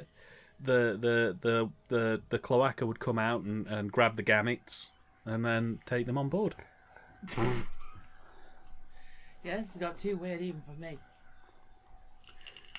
Well, on the plus side, we have only got about an hour left. An hour too long. Would you believe that this wasn't included in the original film and that Bob Guccione basically inserted it? Speaking of insertion, well, hey, lads. Well, hey, cool blimey, you know what I'm saying? This joke was brought to you by PlayStation 2 magazine. Are they allowed to even put this on YouTube? Well, we won't be showing this on YouTube. Oh, that's okay then. You won't? Audio only. The only reason very I'm filming you disappointed. is for my private collection, Laura. Blech. This is just uncomfortable. This is going on a fair bit. I'd be more comfortable if the soundtrack was a wah wah guitar and Not haunting some screams. some Casio keyboard action going on in the background. Maybe get some... Not a haunting ethereal wail. Yes. Maybe get something funky on, like the Rubber Band Man.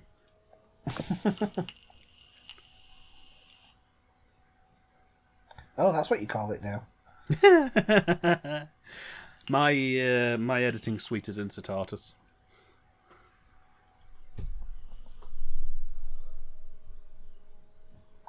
So, Ben, do you have any horses that I can make senator?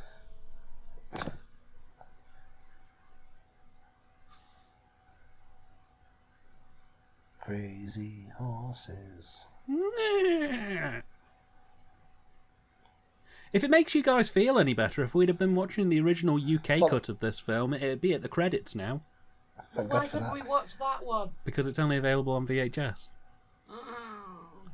You should I have thought got it was that Richard. one. I thought Richard O'Brien was in the background for a second then. We're not that lucky, unfortunately. Maybe if Richard O'Brien wrote some musical numbers for this film, it'd perk it up a bit. You know how bad this is, Dan?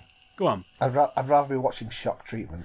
I love Shock Treatment. And I leave that fucking- film Dan alone. was only saying the other day that it makes him really sad that you don't like it.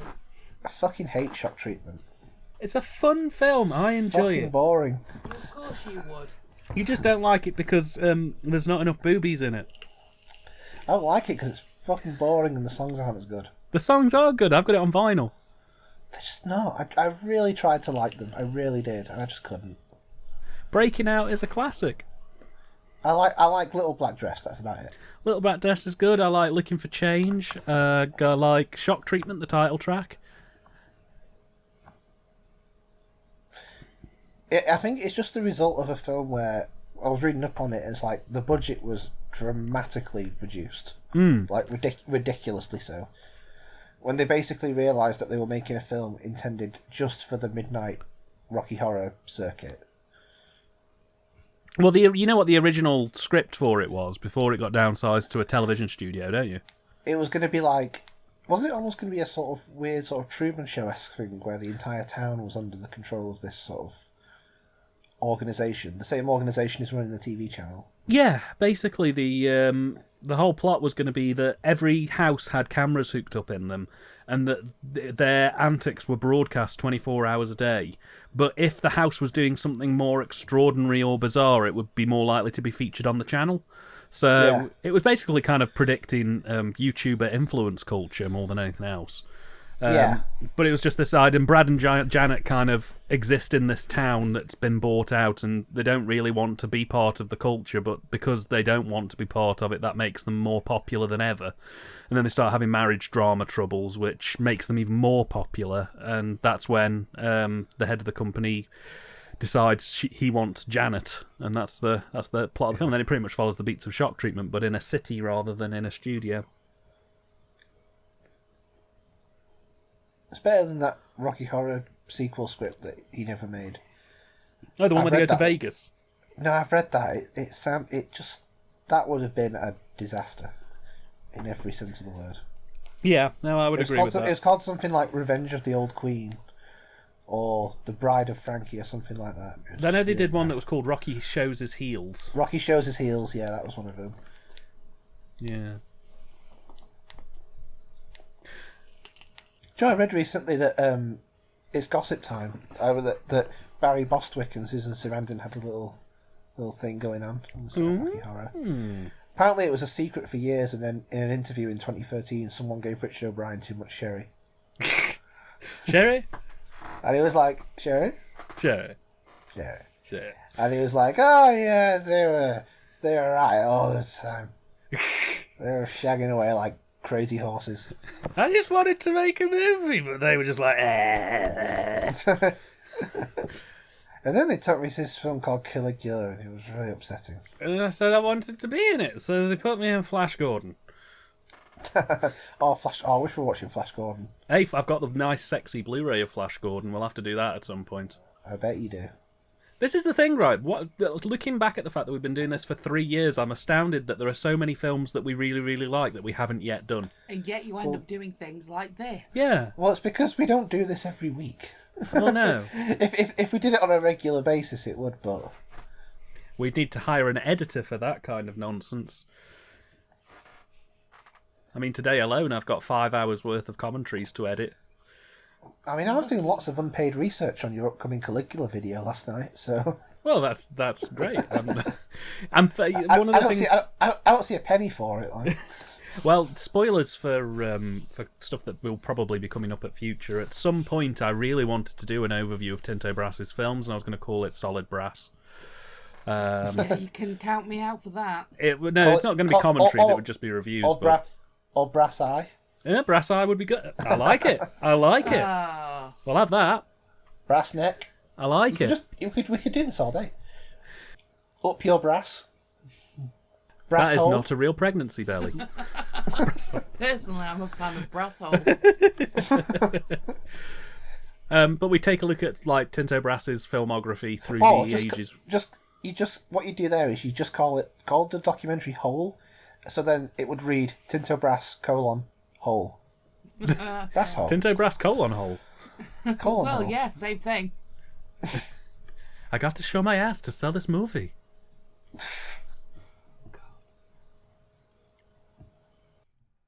I'll say this for Tinto, he can pick a fine buttocks. Do you remember the 9 o'clock news joke about Caligula?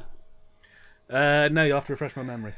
It's one of the newsreader bits, and it's Mel Smith saying something like, Sir John Gilgold is planning to sue the makers of the film Caligula, stating there was no mention of hardcore sex or pornography when he read the original paycheck.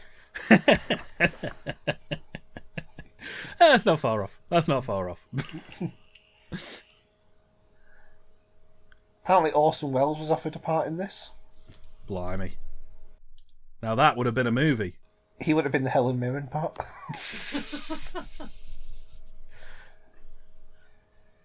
Oh, here we go. Contradicting his reputation for appearing in mediocre movies just for the money, Orson Welles claimed he had declined a role in this film for moral reasons, despite being offered a very generous paycheck.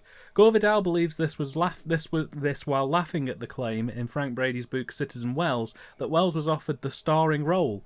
He was more likely offered the role of Tiberius. I would have loved to have seen Orson Welles' Caligula. Bend over a little, Malcolm. I can't do an Orson Welles impression, but delivering some of Malcolm's dialogue in the style of Orson Welles would be astounding.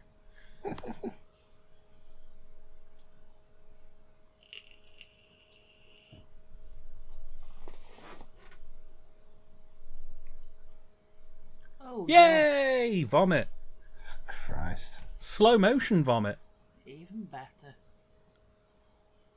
Blech. Disappointed none came out his nose. We need more booze, Daniel. There's some down there.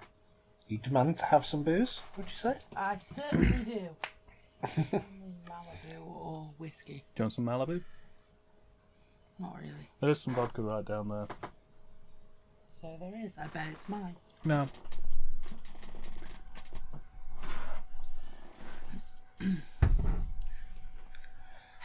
I'll just have the Did he- bottle, thank you.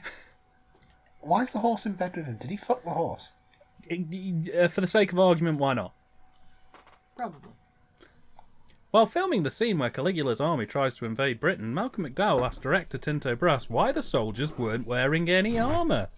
The director's reply was cock and arse. That was actually Tinto's reply to any scene bit of motivation. Yeah. Tinto, what are we doing on the lunch break today? Cock and arse.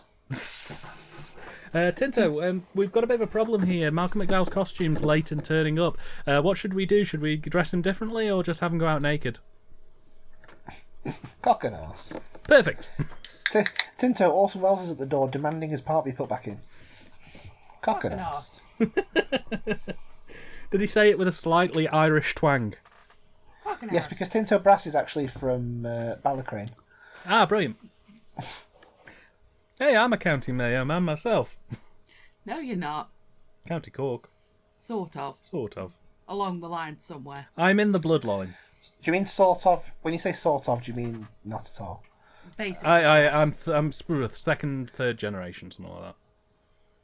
He's got family that was from there. My grandfather came from there. My family were Germans. That doesn't make me Hans. I disagree. Well, that's it. Your hands from now on. Yes. This movie was included on film critic Roger Ebert's most hated list. I don't see why. He didn't see it all. No. And I thought wouldn't he have some kind of religious thing towards having seen a film all the way through before you can comment on it? I've no idea. Probably. I might be getting him confused with Mark Kermode. One of the two of them is like, you can't review a film unless you've seen it. I don't remember Ebert saying anything like that. He did give Caligula 0 stars. So maybe his criteria was, well, I'm not giving it any stars because I didn't finish it. Although he also gave The Devil 0 stars, which was quite interesting. Well, it's because Roger Ebert is renowned for being wrong. He's on right quite a lot of things. He's right on a lot of things, but on sometimes he lives in fucking opposite land. Like when he said A Clockwork Orange was a right-wing fantasy. And he really likes called the it- first Friday the 13th movie, but hates 2 through 8. What was his quote about Clockwork Orange? He called it a right-wing fantasy disguised as an Orwellian warning. Oh. Now, I actually think that's quite good, but I don't agree with it. No, I don't either, but... Yeah, it's well put. He was a man who could articulate well. Mm. Well, he looks shagged out. I thought you were going to go, he could... Oh, what's the word? What was it called? Articulate well. Yeah, he do that good. He was a very well spoken man. He could sell a film on a quote. He do speak good. Me money now. Good, yes. Me money now, me sick. Give me money, Mr. Kearns. Is it finished yet? Dame Helen Mirren and Sir John Gielgud appeared in this movie. They portrayed the same characters, Hobson, in the Arthur-related project. Gielgud played Hobson in Arthur 1981, for which he won an Oscar. He then also appeared as a cameo in Arthur 2 on the Rocks. Helen Mirren played Hobson in Arthur 2011. 5 bags.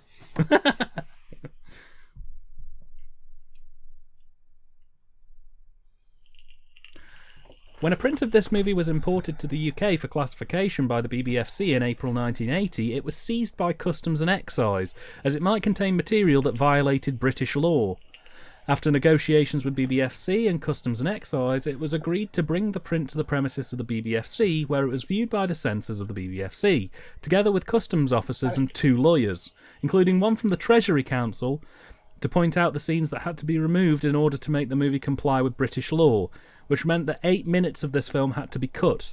However, another 3 minutes had to be cut for the movie to comply with the BBFC's censorship standards and to make the basic X certificate. I think what they should have done, I think the mistake they made when they cut this film is, if they'd have cut it from about minute 1 to minute 156, I think then you'd have a pretty decent film. Yeah, spot Just a black screen. Perfect. Well, we only have 45 minutes left, ladies and gents. I love the idea of Customs and Excise just watching it going, okay, so, the start of, when the film starts, right? They go, yeah. And everything that happens up to when it ends, that bit, yeah. Yeah. Why don't we remove that? Just remove, that bit, and then take that out, and then throw it in the bin, where it belongs, and then we'd have something that the government can approve. So you can take minute 2 to 1 hour and 55 back home with you, and we'll keep the rest.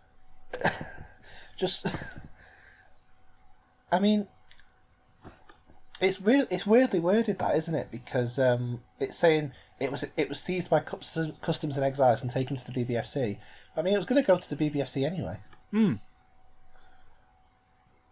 I like the idea that Customs and Excise weren't even that articulate about it. I like the idea that when the print first got to them, they were just like, illegal, mate. They probably heard about it. Its reputation definitely preceded it. What do you mean illegal? Illegal, mate. Well, what's illegal about it? Shrug. Illegal, mate. But that's what I mean. They probably would have. It's not as if no one would have heard about it. This film was notorious even before it came out. But I just like the idea of them sat in the BBFC office, after it had already been sorted and been like, illegal, mate. They'd have seen the print that had the words Caligula on it and gone, oh, it's that naughty film. Banned. Well, we want to get a look at this before we send it to the public for censorship purposes. Guys, yes. Quick question. Are we actually going to talk about what's going on in the actual film or just about how shit it is? No. So what we're witnessing at the minute is Malcolm McDowell hanging a Roman god? Yeah, but tinkling the little finger bells. With his little finger bells. That's the technical term. Finger bells are the official title. Of course. They were the original lines for Jingle Bells. Oh. Finger bells, finger bells, finger bells.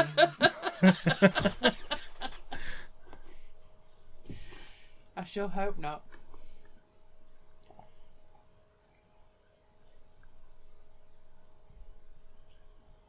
Oh, bye, Felicia.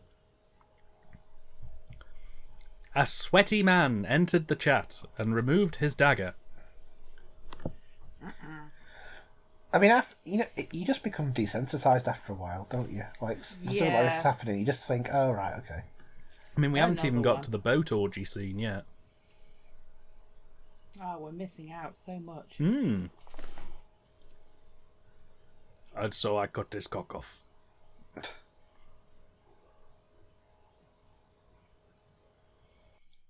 I think Richard O'Brien could have played that role well. He's got a zipper on his head. If he opens it, all of human knowledge pours out. If you open it, there's someone else under him in disguise. It goes like Russian dolls. Oh my god, it's Old Man Rivers, owner of the haunted amusement park. Ree! My favourite movie is Caligula. Not regular. Gee, gang, we've got to solve the mystery of the man who Caligula cut his cock off. What do we do, guys? Let's search the basement.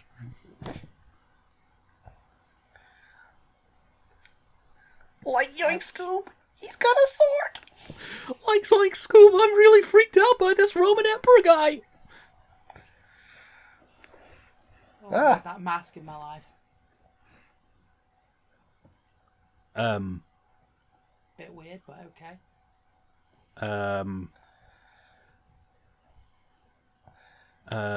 So you know that thing. What's it called? That sort of test of like if a film or a game or whatever is sort of, what's it called? The something test. The Bechdel test. Yeah, would this film pass that?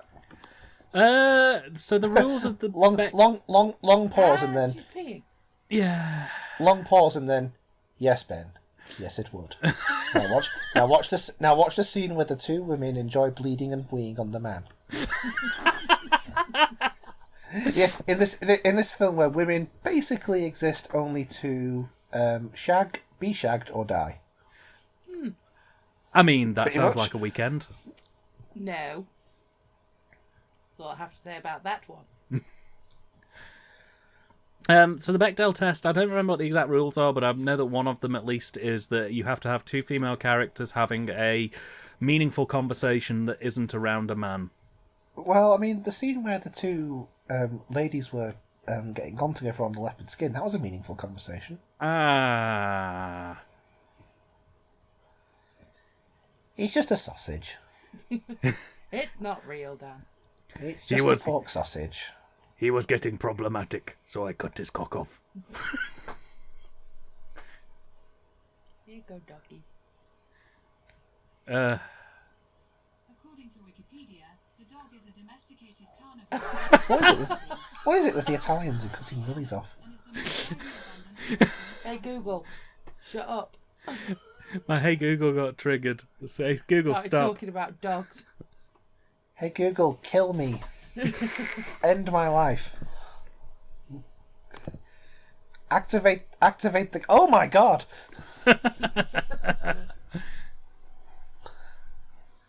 Activate the gas canisters I've prepared under the house.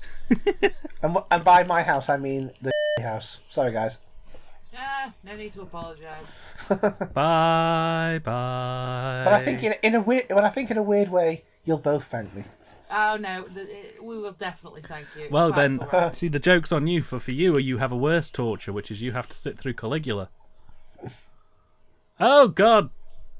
This was one. What was the fun fact you had about this, Ben, the other night? There is actually a baby being born in this scene. And from they what I didn't- know, it's didn't they not- have like 3 women or something, and they had to do it like 3 times to get different shots?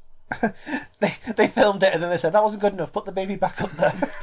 Whoa, put it back. It ain't done yet. That wasn't good enough. Do it again. Yeah, there were. It was like, I think it was like 3 or 4 women giving birth, and it wasn't like stock footage or anything or spliced in. It was real. Just imagine though having to go through. And that's that more on screen. embarrassing, being the baby in the pool orgy scene at the start, or the baby who was fucking born during the film. Yeah. I just imagine the BBFC sat there like that TV guide guy from the Treehouse of Horror episode. No. No. No. I think we can do without the crack pipe. No.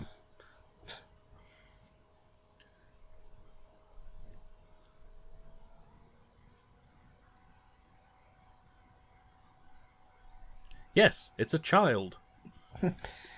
It's not that I have a problem with a film filming a baby being born. It's the fact that it's this film doing it. Yeah. Do you think that the pregnant women were filled in with what goes on in this film? No, surely not, because otherwise they wouldn't let some kind of experience like this actually be in the film. I mean, come on. Clive.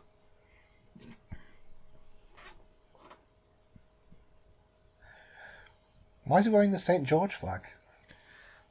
Because he's a member of the EDL. I know that England doesn't exist yet, but when it does, hoo boy.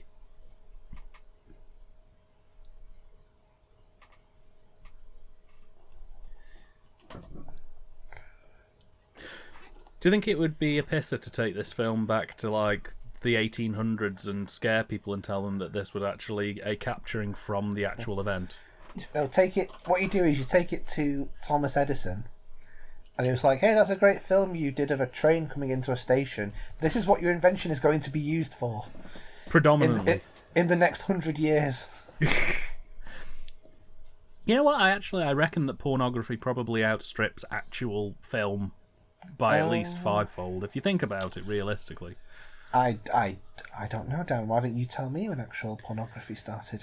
Well, funnily enough, I was watching Louis... I wasn't going to say I was watching pornography the other night. No, I was watching a Louis Theroux documentary on pornography the other night, and he was talking about the stats. And the second film that was ever made using a cinema camera was a woman exposing her breasts. It was literally first film... Nobody really remembers what the first film was, but everyone remembers the second film.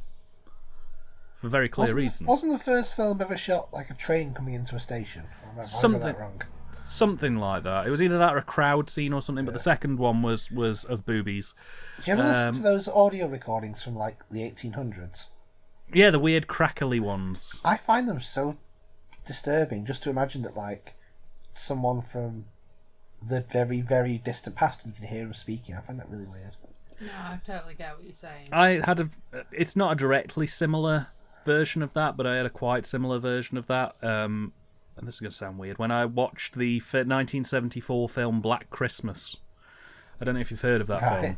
Yeah, I've heard of that. I was watching. Is it like a proto slasher film, kind of? Yeah, it was basically the film that went on to inspire Halloween and Friday the 13th, but it was about 10 years before those films got made. Yeah. But what was surreal about it was I was watching this film and it's about a bunch of sorority girls who are hanging out in a house and there's a creepy stalker on the phone. Typical slasher bollocks. Yeah. But these girls are like 15, 16 years old in this film. And that was their actual acting age. You know, they were sort of 16 to 18-year-olds. And you're watching this film and they're all so youthful and sort of bouncing about and happy and da-da-da-da-da. And I decided after I'd finished watching it to watch it again, but with the commentary on. And when I flicked the commentary on, one of the girls who was on there, who was about 17 when they filmed the film, was on the commentary. And she was 70. And I was like, Jesus, what? Where did time go on that? And then I went and looked up on Wikipedia, and she died in 2017, and this was only about 2 years ago. And I was just like, wow, I'm literally hearing an entire person's life unfold in the space of about 30 minutes. Well, that's just how time works, isn't it? Yeah, but it was quite surreal. It was one of those moments where I was like, okay, 16, 70, dead. Wow. So, Laura, are you enjoying Caligula so far? It's the best thing I've ever seen in my life. And in other words, it's shite. I'm going to use that as the quote for this film. Yeah, don't. It'll be the film that Laura said was the best film she'd ever seen in her life. To be honest, I'll be completely frank with you. I still couldn't tell you a single thing that's really happened in it. I think that's probably for the best. It's kind of just one of them films where there isn't really much in the way of a plot. It's a series of happenings. It's just a constant meh. Meh and boobs and bits. You say that like it's a bad thing. It is a bad thing, and you know it's a bad thing. Don't lie to me. I think this is high art. You would. It's the result of too many cooks in the kitchen, isn't it? Like too many too many people had ideas about what the film was. There was no singular vision. And because of that, Would it you has say- literally no direction whatsoever. No. To paraphrase Withnail from Withnail and I, the wankers don't watch it because they can't afford it.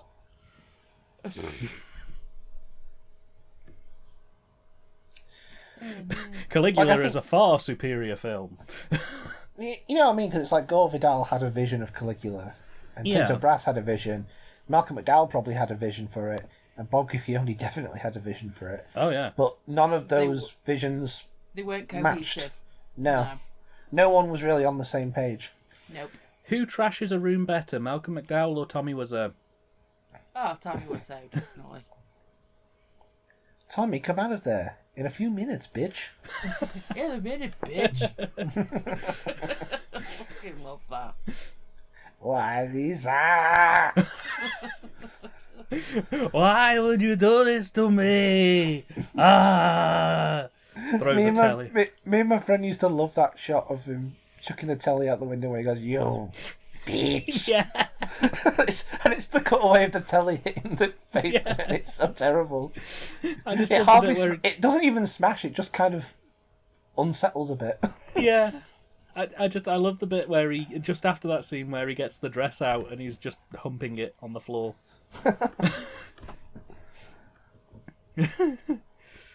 What's the line he says before he puts the gun in his mouth at the end of that film? God forgive me. That's another scene that's missing. In fact, that's another thing that's missing from the Disaster Artist film. Greg's relationship with Amber. Well, that's in the film. It's just very truncated. Well, I mean, basically, it's... Isn't that the Alison Brie character? Yeah. Basically, she's in the film for about 2 minutes, and she introduces her as Greg's girlfriend. Tommy kind of takes a bit of a dislike to her. They hang out at a pool for a bit, and then she's just seemingly forgotten. And then say? she dumps him off screen. I swear we spent more time talking about The Room watching Caligula than we have actually talking about Caligula. What would you rather talk about? Well, I know what I'd rather talk about, but that's not the point. You're watching the Caligula 500 subscriber 3-year anniversary of the Comedy Dining Experience. Comedy Dining Experience. I don't really want to talk about the bit where he just licked a dead body. Well, no, that's true. The I mean, of soundtrack all is very the good, things though. that you do with a dead body, you know, like whipping the clothes off and going for a little lickage. It's not something you would... Just going for a little... No, perhaps not. He's mourning the death of his sister, who he made out with in the woods. Yeah, totally normal. He was her only true love. Aww. Yeah. Aww. They loved each other very dearly. Not in the way you should. In a slightly overreachy way. But who are we to judge, right? Yeah, Right. we've all watched Game of Thrones. We're all sinners. Yeah. I haven't seen it. Really?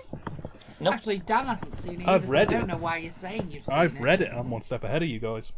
Well, I've seen it. That's because you're blooming Tyrion Lannister, if ever there was one. I am. You drink and know things.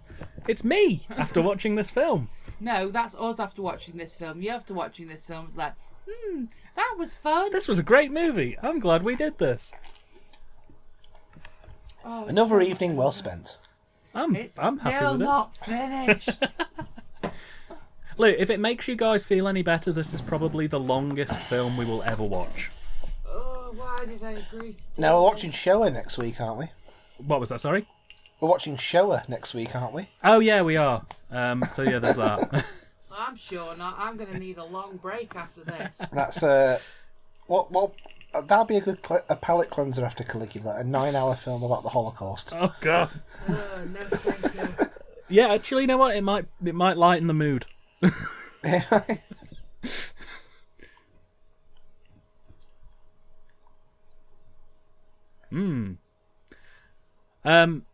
Yeah, so we've been talking about what films we want to do commentaries for next, and we've come up with a few ideas of things we want to do. Obviously, with this being a special, extra little thing for I reckon this is being exactly long. what Rome was like. Like even in the sort of we're in the sort of lower class area now. This is exactly what it was like. Everyone was dressed in very colourful refinery, even when they were broke poor. Yes, in fact, my job in a past life was that guy who had a massive cock on his head and was walking around and selling other smaller What do you mean cocks. past life? You still do that? I do every Saturday. You know who probably could have made this film somewhat entertaining if they directed it? Adam West? Derek Jarman. Yeah, I could see that. Past is not Yeah, the but- do that. please. You ever, have you ever seen, Sebastian? No, I haven't. I think you'd like that if you like this. Sebastian or Jubilee, that's a really good film. For a second, I thought you were going to undercut it with a joke and say, "Oh yeah, Derek Jarman would do a great job. Have you seen Blue?" I have seen Blue.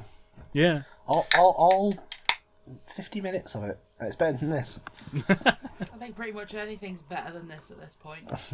Now, come on, guys. They worked really hard on this film. I'm sure they did.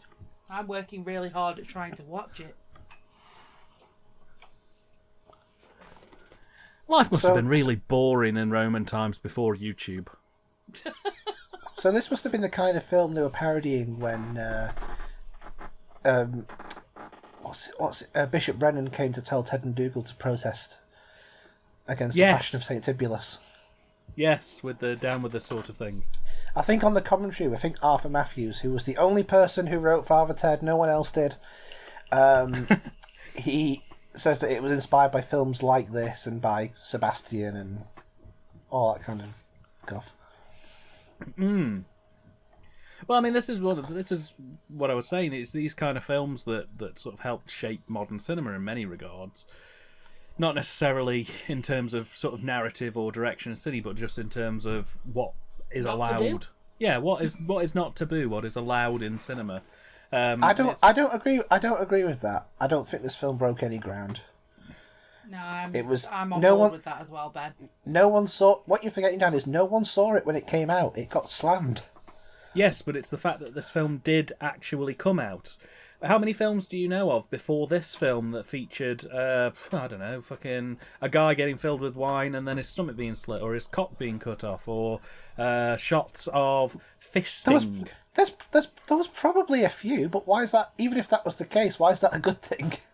Because it pushes the narrative. It moves the Overton window ever so slightly into allowing things like that to be accepted by No, censors. it doesn't.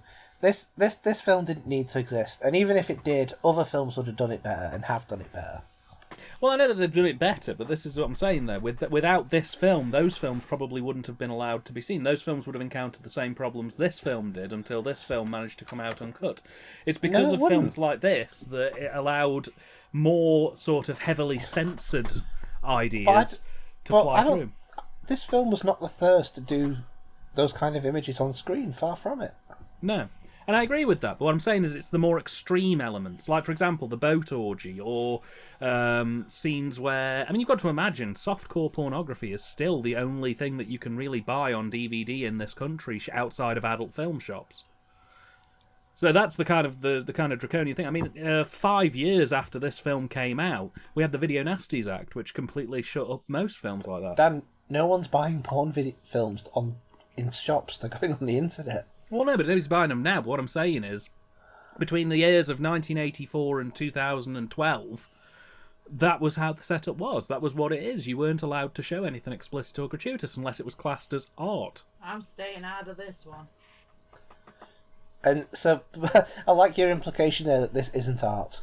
No, this isn't art. I would absolutely not art. never make the argument that this was art. I would say that it was bordering on Dadaism to an extent. It's not even that. At least Dadaism and surrealism actually often does have an intention. It's not just nonsense for the sake of it. Well, I mean, I suppose it depends on what the intention of... Even Dadaism had a political origin. Yeah, but that's what I'm saying, though. Particularly Tinto's vision for this film was for it to have a political origin. Was the idea of it was supposed to show how power corrupts absolutely. But because it's had so many mixed messages put through it via Gore Vidal and Guccione and other sort of artistic input, it's led to a film that is an absolute mess. It has no message. It has no meaning. These scenes are just happening. I mean, it's got a narrative to an extent, which is why I don't feel comfortable saying that it's out and out Dadaism, but I would almost certainly say that it was leaning that way. It leans towards having a story. It does what in the words of Joel Schumacher, attempts to put some story in. I heard him say that on one of his commentaries once. He was talking about, I think it was one of the Batman films. He said, "Oh, this is an attempt to put some story in." And I thought, well, at least you're attempting. At least you're honest. That's the important part, right? You try. You don't have to succeed. No, I mean at least he's being honest about the fact that he's going right. Now's the bit we have to put some story into this film. I think it was just the unfortunate way he worded it, but it just made me laugh. He spends most of the Batman and Robin commentary just apologising for how terrible it is. Doesn't he leave early as well? He leaves like 15 minutes before it ends.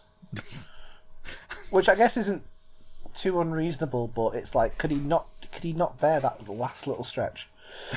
I have to go now. I have to take my medication. It's not as if he got 15 minutes in at the start and went, I can't be arsed with this now. Bye. Look, all I'm saying is if you, me, and Laura can do a full-length Caligula commentary that runs the full 2.5 hours, Joel Schumacher can do Batman and Robin. Is there a commentary on the actual Blu-ray of this? Because I'd be curious who'd be on it. You know what? I can check it. Remind me on when we finish up, and I'll check for you. I'm pretty sure there is a commentary, but I think it's just like a couple of film historians. I imagine so. I don't think they'd have got anyone who's actually involved in the film. Yeah, the commentary for the Caligula Blu-ray is Malcolm McDowell, Tinto Brass, Helen Mirren, and what's his name? Oh, damn, you've buggered it. Oh, the joke's gone. I was going to say Victor Meldrew, but I couldn't remember what Victor Meldrew's actual name was. Oh, Richard Wilson. Richard Wilson. Yes, and Richard Wilson. And his only contribution to the Caligula commentary is to just say, "I don't believe it," every 20 minutes. We'll get Arnold to do the commentary instead. Oh, now he is playing with the people in the poverty. It's so funny. He is playing with the people in the cage, and look, that man is blowing on it. He has a beard. Oh, it is so funny. You see what I am doing now is I am grabbing his hand, and when I grab his hand, he's going to move in closer like so. And now we are somewhere else. We are fading into a different place now, and it's so funny. This scene cost $8 million. Arnold got paid $10 million to do that commentary. Bloody hell. $10 million. That's insane. Money, by the way, the three of us combined will never own in life. Never even come close to owning that figure. And yet, he got paid $10 million to just talk over his film for the blind. You know, I came this close last night to watching The Sixth Day with him, and I've heard it's a ride. The Sixth Day is actually not bad, you know. Yeah. It's not a great film, but I haven't seen it. It's perfectly watchable. It's watchable in that late night ITV thriller sort of way. Oh, that's all right then. Yeah. Like they stick on a film like The Sixth Day or Eraser or fucking Time Cop. Commando. No, it's like it doesn't work unless there's like a break about halfway through for the ITV news. Yes. And they always have to announce that. They're always like, and Commando will be back after the ITV news at 10. Sometimes you need a little bit of time in between, though. Just to be like, break. Have you ever seen Total Recall, me? Laura? Yeah. It's one of them where I don't think so, but it's entirely possible that I have, considering the sort of thing that my dad watches. What about Demolition Man? No, I'm pretty sure that I haven't seen that. we're hoping to do Demolition Man this year at some point. Yeah, I'll Demolition- chuck you a copy. You Demolition guys Man. enjoy it. You'll really like it. It's not like No, this. you guys No, enjoy it. It's genuinely, fine. Demolition Man is a No, very well-made, really. fun film. It's done by Joel Schumacher. Not Joel Schumacher, Paul Verhoeven. Well, let No, me it's just not. tell you. Is it not done by Paul Verhoeven? Nope. Ooh, Really? Dan's being schooled. Oh, shit, right, correct me, master, for I have failed you. What are you doing with that It was fork? done by. I am absolutely not checking the internet here, and if you think I am, that's a dirty lie. Demolition Man was directed by.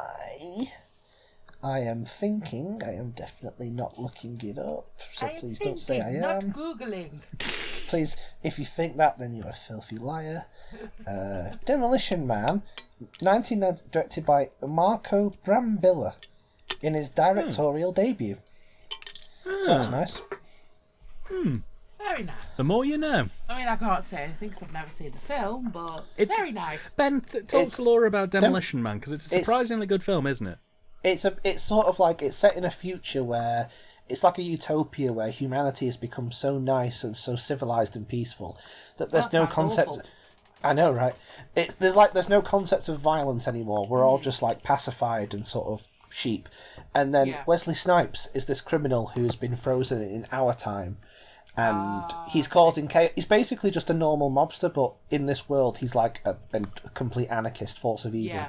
So they Compared to they everyone bring else. back they bring back Sylvester Stallone from our time to take out the Wesley Snipes, and Right.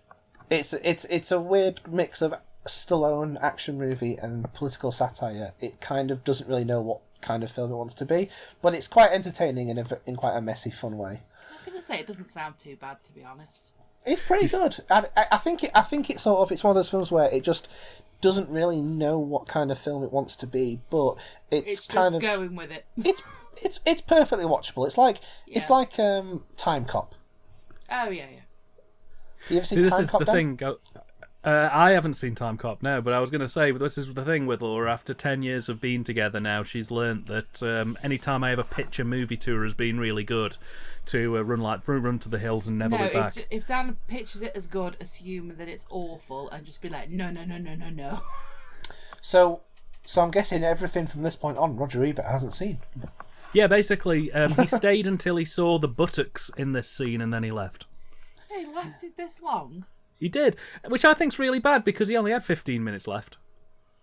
Oh, yay. That's the sound I like to hear. There's 15 minutes. Yeah, but we do still have to make it through the boat orgy scene. Oh, yeah. He was so funny in that when we reviewed this on his TV show with Gene Siskel. He was just like, "This film is trash. It's a disaster. If you should be ashamed of yourself if you were in this. It's disgusting." And Gene Siskel's just. He was obviously in total agreement, just pissing himself at how incredulous he was getting about it. I was going to say, with the actors and stuff that are in this, are they all people that did porn? The majority of the cast, I believe, are Italian. Well, it's just because how many people would be like, They would- oh, yes, I'll quite they- happily knock yeah. somebody off on TV. Yeah. Well, They yeah, probably would. if they were hired by Penthouse, then I'd imagine they would be. Yeah. Yeah. Ah. Just imagine being a porn star and being like, oh yeah, I'm starring next to Malcolm McDowell and Helen Mirren. I'm with Malcolm at 6 and Britt Studley at 8. Starring Malcolm McDowell, Helen Mirren, and Stormy Daniels. It's crazy. Absolutely crazy. But the weirdest part is this is an event that actually happened. This is one of the things you've got to bear in mind, is that a lot of the scenes that are portrayed in this film aren't just fantastical ramblings of three mad men. These are actual doesn't make it- documented incidents. That doesn't make it good. No, No, it doesn't. But it Or does. that it needed to be depicted. Just quickly, on a completely random note, are these all normal Toblerone? Yeah. Go to I'm town, going my to friend. have one. As opposed to irregular Toblerones. Hey, listen, they have ones in weird flavours now. Oh, I ain't no. messing with that. Don't eat Oh, that. don't- That's an oh, don't- abstract Toblerone. Oh, don't get me started on those fucking Terry's that need to have a word with themselves. Mm-hmm. Terry's Chocolate Orange, they need to get out of their fucking experimental phase and get back to making just good old normal chocolate orange Good old bars. bog standard. I love the Yeah. fact that Brad Jones had Crystal Pepsi and you're starting your one-man army against Terry's. Hey, it's a good blooming argument. I mean, they were doing an interesting thing with White Terry's chocolate orange. It's quite nice, but they're just going too far now. They need to pack it in. I'm seeing the visuals and I'm hearing you. I'm And going to say, all of this going on, and we're talking about chocolate oranges. And the thing just trying about to keep- Terry's chocolate orange, right, is they just trying to jumped keep- the shark when they made white. Popping candy is a sin. Hey, I'm trying to keep my brain working here. I need to talk about something. It's like when they say like, oh, if you're drowning or if you're near death, just like keep talking to yourself to keep your brain going. That's what I'm doing. I think Helen Mirren there. Oh, that was Helen Mirren there. Oh. And cut. And cut. And cut. Did I tell you about when I was listening to the Little Britain radio series and they had a joke about White Terry's chocolate orange? Really? It didn't exist. It didn't exist at the time, and now it does. That's like See, this is like one of those Star Trek things where like they invented communicators and then mobile phones existed. yeah. Never mind the Simpsons inventing fucking Donald Trump or whatever. Little Britain invented white chocolate orange. Which in many Serious ways was the business, greater thing. Do you remember Peter Andre, the guy who's like obsessed with the royals? Yes. I love you and I need you and please pull me and kill me and it's a sketch where he's talking to another obsessive and he's like, I bought Princess Anne some Terry's chocolate orange. And he's like, of course, Princess Anne only prefers white chocolate orange. What do you mean? They don't make white chocolate orange. Oh yes they do. They make it specially for her. I had some the other night and it was yummy yummy yum. There's too many. There's too much genitalia in this for my liking. Show me your genitals. Your genitals. Show me your genitals. Your genitalia. Didn't realise it was 2003 again. Oh yeah, it is. We're going back in time, but not so far back that we have to put up with this again. You lot should be really, really grateful that I made you come on this show tonight. Really? Because it means that this is done. Boogie time. Keep it then, she ran the sliding tray. Sweet Hello? like chocolate boy. Salut. Sweet like chocolate Starting my own private boy. disco. Chien. Da, da, da, Picasso. da, da, da, da, da, da. You should be grateful. This is done now, Neely. We've only got 20 minutes Remember, left, and then we never have to Star- watch this again. Starlight, can you hear it, my friend? Can you tell me again all the stuff you need? Yeah. Starlight. Do you remember I like to party? Everybody does. Oh, yeah. Make love Yeah. and listen to the music. That was the very, very, very, very last gasp of that French disco fucking wave that we were all into at the time. I was big on Edwin Collins. As in, Never met a girl like you before. Yeah, Mm.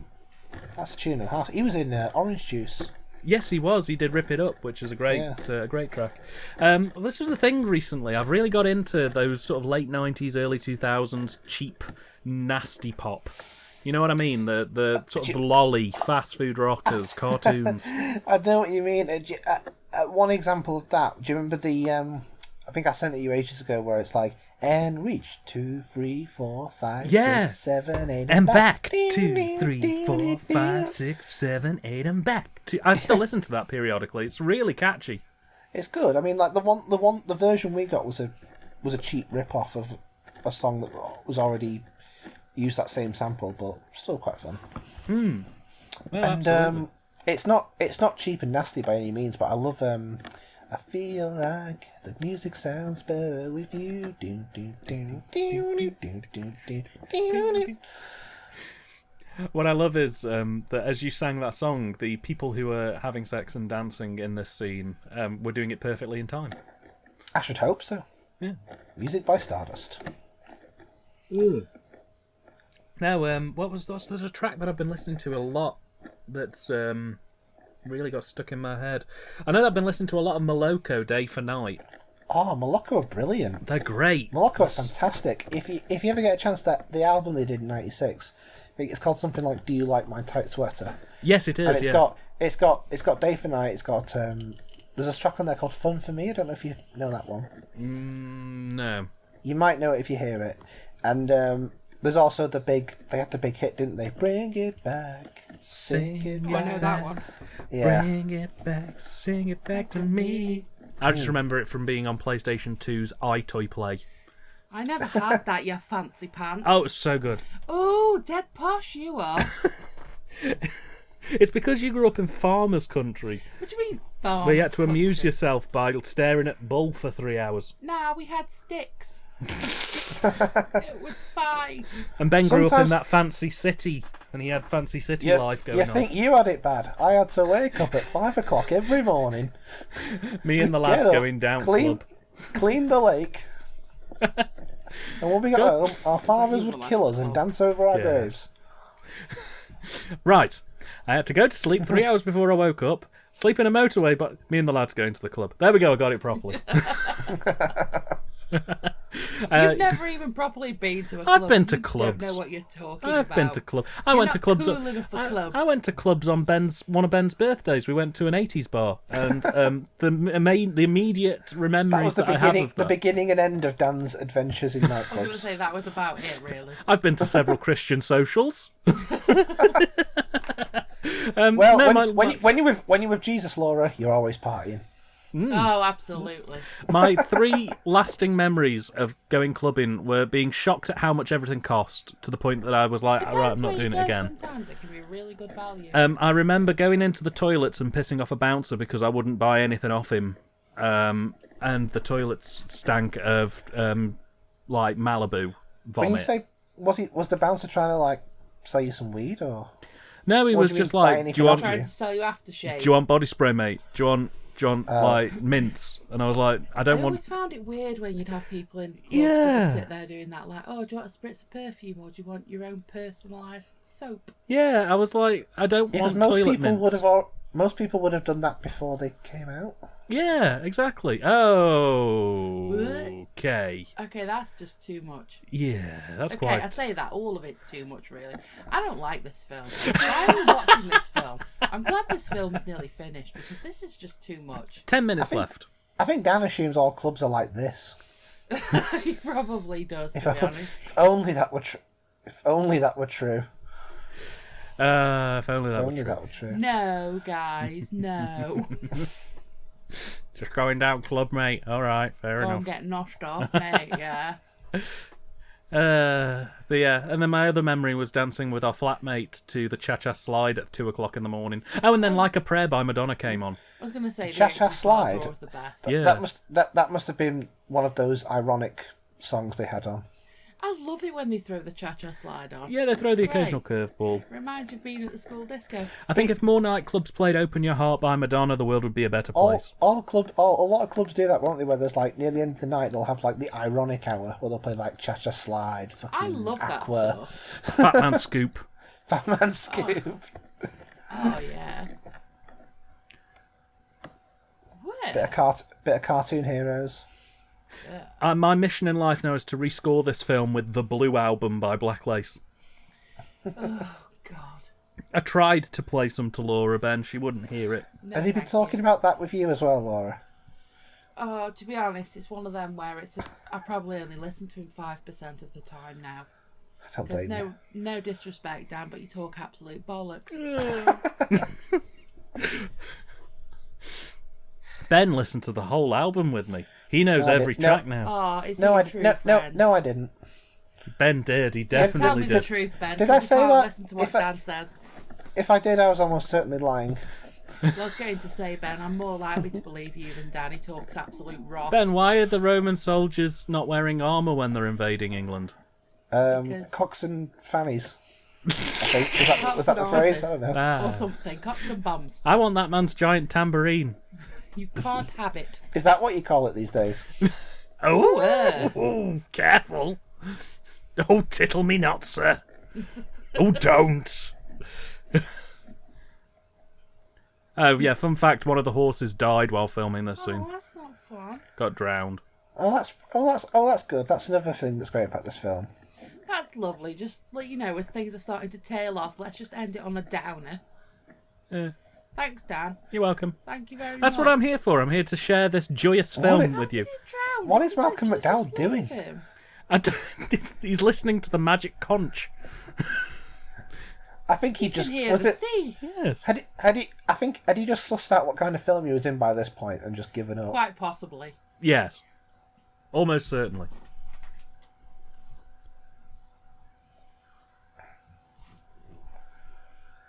None of this matters.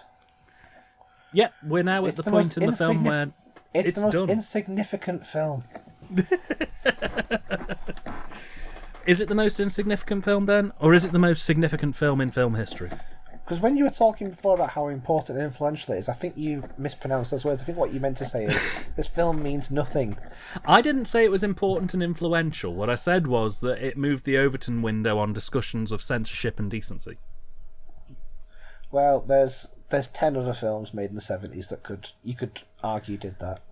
Well, yes, but this was one of them. That's probably the only beneficial thing I can say about this film. This is the only thing that it probably contributed to society, is that it led eventually to the relaxation of draconian censorship laws in this country. Admittedly, we had to go more restrictive before we became less. It didn't. It got first of all, it got censored, so it couldn't really have done that. And second of all, no fucker saw it. Well, just saying that no fucker saw it doesn't mean that people didn't see it. I'm sure that at least a handful of... I mean, Roger Ebert, for example, was one of the people who saw it. Siskel was one of the people who saw it. And I'm not saying that the film is good by any stretch. What I am saying... That's because that's their job. What I am to see it. What I am saying, though, is that the people who did see it saw it. And... at the end of the day, ultimately, when it comes to censorship and decency in film, the fact that this film got released uncut in 2012 eventually shows that it must have shifted the discourse at least somewhere, because the censors relaxed on it.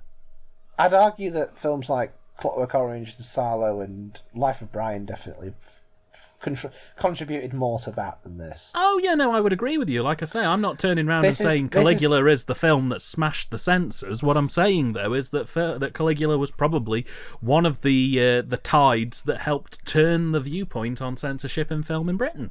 I think the video nasty thing probably had more to do with that than this. Well, you see, this is the problem with conflation, because the video nasty era largely was centered not around censorship in film, but censorship in home domesticated releases.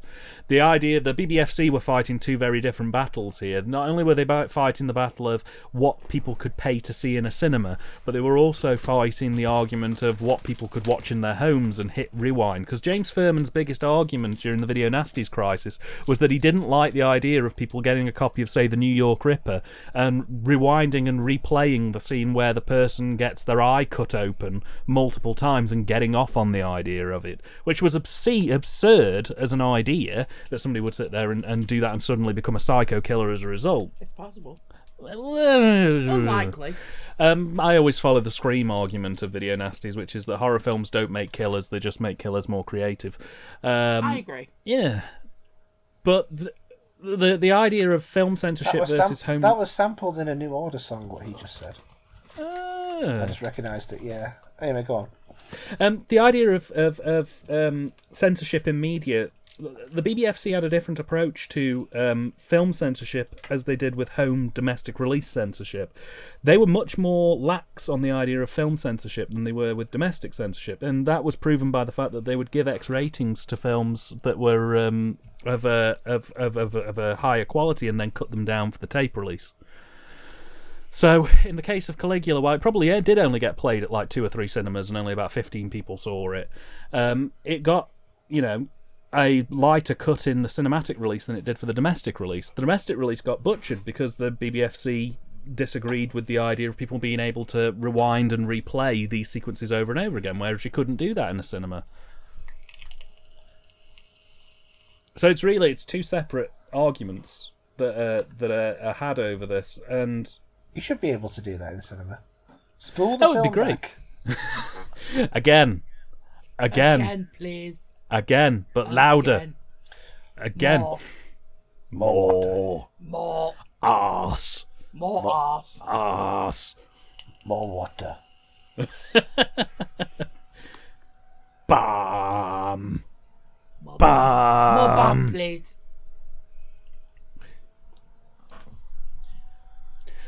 You know what? That We're actually. nearly there, guys. Yeah, we're like 10 minutes tops. I think it's 6, right? Well, it should be about 5. 6 minutes, but we did do an intro that was 5 minutes long, so. Shit.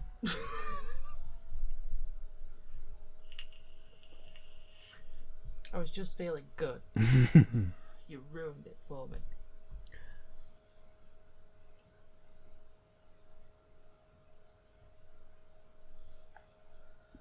Oh, Lego Zipperhead. I want his head plate. You can't have it. You're not bald enough. Then I shall become bald enough. I don't think it should suit you somehow. Oh. Are you saying you'd find me unattractive if I was baldy man? What's going on with his beard? It's like half cut on his chin and then goes up to his nose. It's because he thinks he's cool, man. He just wanted to be somebody. He wanted to be a contender. Now here he is with a gun in his hand. Oh, you dirty boozing again. Hey, in fairness. Are you drinking more of my blooming pop? Yes. Don't try to stop me, Smee. Naughty bean. Don't try to stop me, Smee. I'm going to stop Don't you. try to stop me. Stop can't be me, Smee. bothered to What are stop you you. doing? Stop me, Smee. I've had quite a few drinks at this point. I don't have it in me to stop you. The last hour or so's flown because I've been somewhat fizzy. Brilliant. That's just the way. We like it. So, Ben, with the film winding down, where do you see the comedy dining experience going in the next The comedy dining experience. 5 to 10 years? Don't get all wanky and introspective. Now is not the time. You tell him, Ben. I mean, What? no, it is 3 years. You want to see where you're going and all of that stuff. This Oh, isn't you pulled job the plug interview. out. I've pulled the plug. Well, no, it's not a job interview. It's a dog. It's a dog interview. It's a dog interview. Where do you see yourself in 5 years? Chewing a bone, having a poo, humping, Next door humping neighbours someone's, is a bit alright, isn't it? humping someone's leg. Yeah, biting the mailman. All the good stuff. Do you want to know what the worst part of this is, Ben? Well, tell me what the worst part is. Go man with- enlighten us. The man with the golden gun commentary broke 4 times. This has worked perfect. Yeah, That's awful. That's absolutely awful. Like, Man with we the didn't gol- even have one man- fluster with this. Man with the Golden Gun has its flaws, but it is infinitely a better film than this. Yes. In every Just about regard. anything is.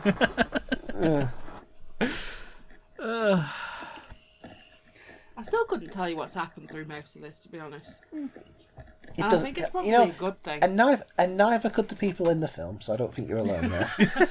Nobody's alone. Well, this is it. I mean, I don't know whether when we first sat down those 3 years ago to record It a feels like commentary. 3 years Wait. since this started. To record a Oh, commentary. you got to jump on me there. I was going to say that. Those 3 years since this film began. I don't know about you, but it's just flown past. It has. It's breezed past. It's been a very quick 3 years. I don't know how we've been able to watch this film this quickly. I'll be honest with you. But when we sat down those 3 years ago to watch Threads This film. I mean, for the yes, first sorry, time, Threads. that we would end up here. Dan's had a drink. Yeah, you can tell, can't you? Oh, he's getting all nostalgic. It's like you guys are all my favourite. Well, I guess mean, at you're least he's okay. at least he can form sentences somewhat this time. Well, I was going to Unlike- say that usually unlike don't. last time. Yeah, last Yeah, time let's was not have a with nail and eye experience, shall we? commentary deleted. Commentary That in will bin. that will never be heard by anyone. That was amazing. That was so funny. Good night. The though. uncut version lingers Oh, somewhere. yeah. You'll have to definitely get a version of that up at some Oh point. yeah, well the uncut But version what would lingers you do? somewhere. It'd be like 5 minutes. It's just a bit where Dan went and did a little waddle off to go and do a puke. Yeah. Can- Actually, can- no, I can we- didn't. I didn't throw up in that commentary until after the recording had finished. Oh, didn't you? I No. thought you went to be sick. No, partway no, through. I went out to You get some went air. on the outro. I You went did? to go get some air. Yeah, I was going to say, because I remember you did go out at one point, And then Just I to was get air. like, we were like, are you okay? And you were like, I'm fine, I'm great. I'm absolutely hunky-dory. 10 out of 10. Perfect. Great, mate. That thing that drunk people do where they just hit a point where they can't say I am drunk. They have to be like, no, I'm fine. I'm fine. And you were absolutely... He was not fine at all. And Daniel was not fine that day. Daniel was not fine. You have to tell people that you're fine, but you're not. You're not fine. That was honestly... It was hilarious. And the first hour was really good. It was just at the hour and 10 when the alcohol hit. It was just the fact to me that you managed to eat all that pizza beforehand, and then you were just like, yeah, now I'm dead. Yeah. Yeah, didn't we go for like... Hadn't we had something to eat before that even? Yeah, that was the time me and Laura found out you were an absolute monster who can Who can demolish eat a a full Domino's pizza. pizza in one sitting. It's not that hard. In fairness, right, honest to goodness, we still go on about that like it blows our minds. that It's you're not that capable of doing difficult. That bed. I've It is seen for us. people do that. I can't believe do you did half. it. Because let me just tell the audience's sake. They're It not wasn't like even he that ordered a big. small or a medium. He ordered the largest pizza on the menu. And he just sat there. And Ben weighs about 3 stone. He is a stick insect with a bouffant hairdo. That's because the small is like what you order for an appetizer. You wouldn't order that as your main. He And then ordered the largest medium pizza. Big. And he ate it all in one sitting. And then he gotta go- had the gall to have a go at us fatties because we couldn't finish the pizza. I think I had 3. You want to go maybe to America, 4 see the slices. pizzas they have there? Christ. I'd be absolutely hopeless. I mean, we had Papa John's the other day. We did, didn't yeah. We? And honestly, Our- I was just gorging myself, and I still only at half. I went to Pizza Hut in Florida, and you know, like, what's the large from Domino's? What is it, like 14 inches, 16 Something inches? like that. Oh, this is my And- favourite scene, by the way. This is my favourite scene. Just watch this. Whip. Clearly a doll. Sorry, continue. No, I think the Well, that's Domino's their one's medium. about 12. 12. Well, that's Something that's like that. our large, like our version of the large is their medium. So I ordered a large from Pizza Hut, and it took me about a week I'm to not finish. surprised. It was worth it was worth every second of that ginormous shit, though, I must say. Nice. That was just emotional. It's just Don't mind me just eating all your Toblerone. that's fine. You help yourself to as much Toblerone as you want. It's just it was an amazing night, and I've seldom had anything quite like it since. It just blew my mind. Well, I'd hope you wouldn't. You don't really want to get into the habit of getting that drunk all the time. My lingering memory of that entire event was coming into you the next day, and you Coming saying, into me. "Well, after this film, why not?" You were, you dirty old bollocks, etc., etc. Mark Almond, etc. Anyway, go on. Thank you. No, it was the night after, the night before, where I came into you and you were a little bit hungover, or you were quite a bit hungover, and I you was basically said, pretty hungover. Yeah. "Yeah," and you basically turned to me and went, "I'm fucked, mate." And then you opened another bottle of wine. You're like, and just I've start- already opened this, I've got to drink it now. And just started drinking out of the bottle, and I was like, "Are you Hey, what going is to be the- okay?" Hey, come on! Everyone knows the best cure for a hangover. And you were just like, "Yeah, mate, Mate, hair of the dog." And then you You're messed. hardcore, in my opinion. And then, Serious. well, that wasn't the best part. The best part was he then took that bottle of wine down to the bus station. Yeah. Drank the bottle of wine at the bus station whilst eating a KFC selection box. Hardcore. I've paid mean, money for it. It's getting drank. Yeah. Well, I mean, after that night, even Laura was turning around going, "Look, I drank a lot that night," and she seemed the most with it. I just had one of those those lovely hangovers that just creep up on you as you get older, where you wake up and you're all right, but then after you've been awake for like 2-3 hours and oxygen starts to, you remember how to breathe again, colours appear again. And then and then your head it's like your head just remembers, oh yeah, you had a lot to drink last night. Activate hangover mode. Yep. Hangover mode executed. Ooh, Halsey. Oh no, it's Incitatus. Pissed.exe activated. Yep. It's just. Okay, well, let's get the very quick questions out of the way. Ben, what's your favourite film you've done a commentary for so far? I don't. Let me think. I can't remember any of them. So many. I liked it when we watched that what was that one? Which was like the really nasty, tacky film with the guys who taught the women how to like be models. Oh, Bikini Model Academy. Yeah, that one was a bit of an adventure, and Laura's just doing a little squeak as the credits are rolling. And Nutbag was quite funny. Nutbag was good. Bloody New Year. Bloody New Year was funny. Not the one we did be out yet.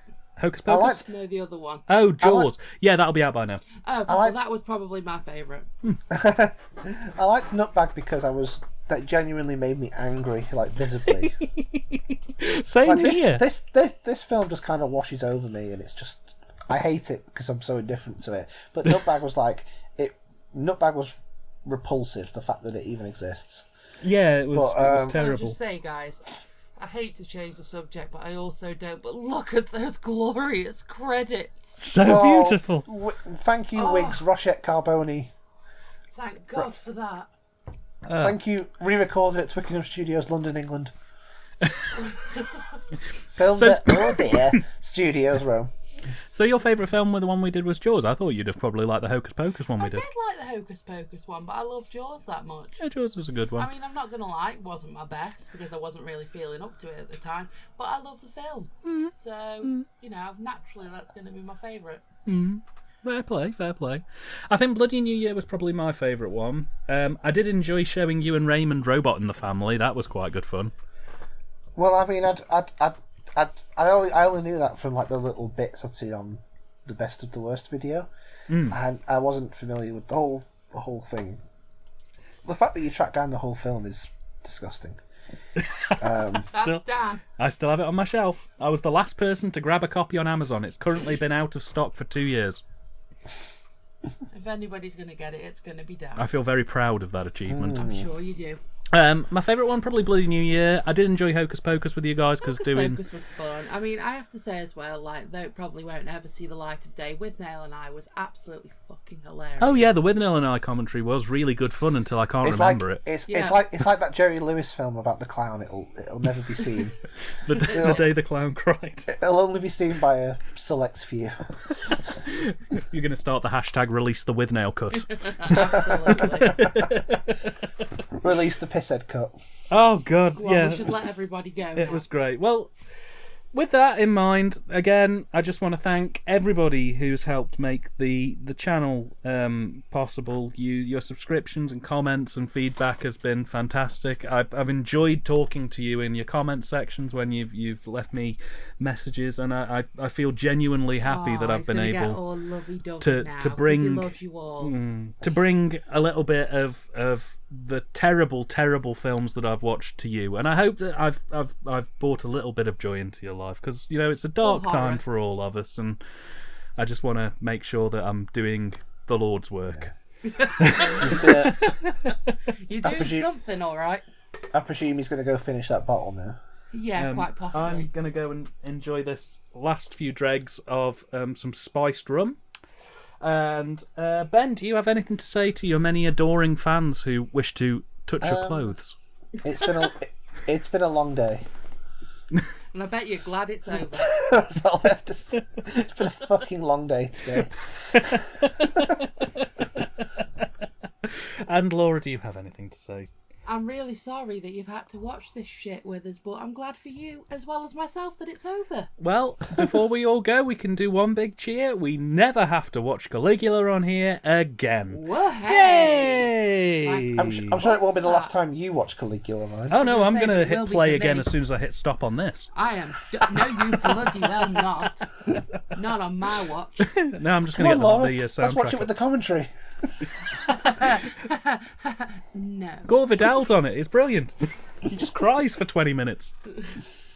So, again, thank you so much, everybody who's subscribed to make the channel possible. We'll be back probably sometime either this month or next month, depending on when this comes out. It will either be a Bond film or not a Bond film. We don't know. What I can tell you is, when we hit 1,000 subscribers, we'll be right back here again doing Cannibal Holocaust. So, we'll see you all at 1,000 subs.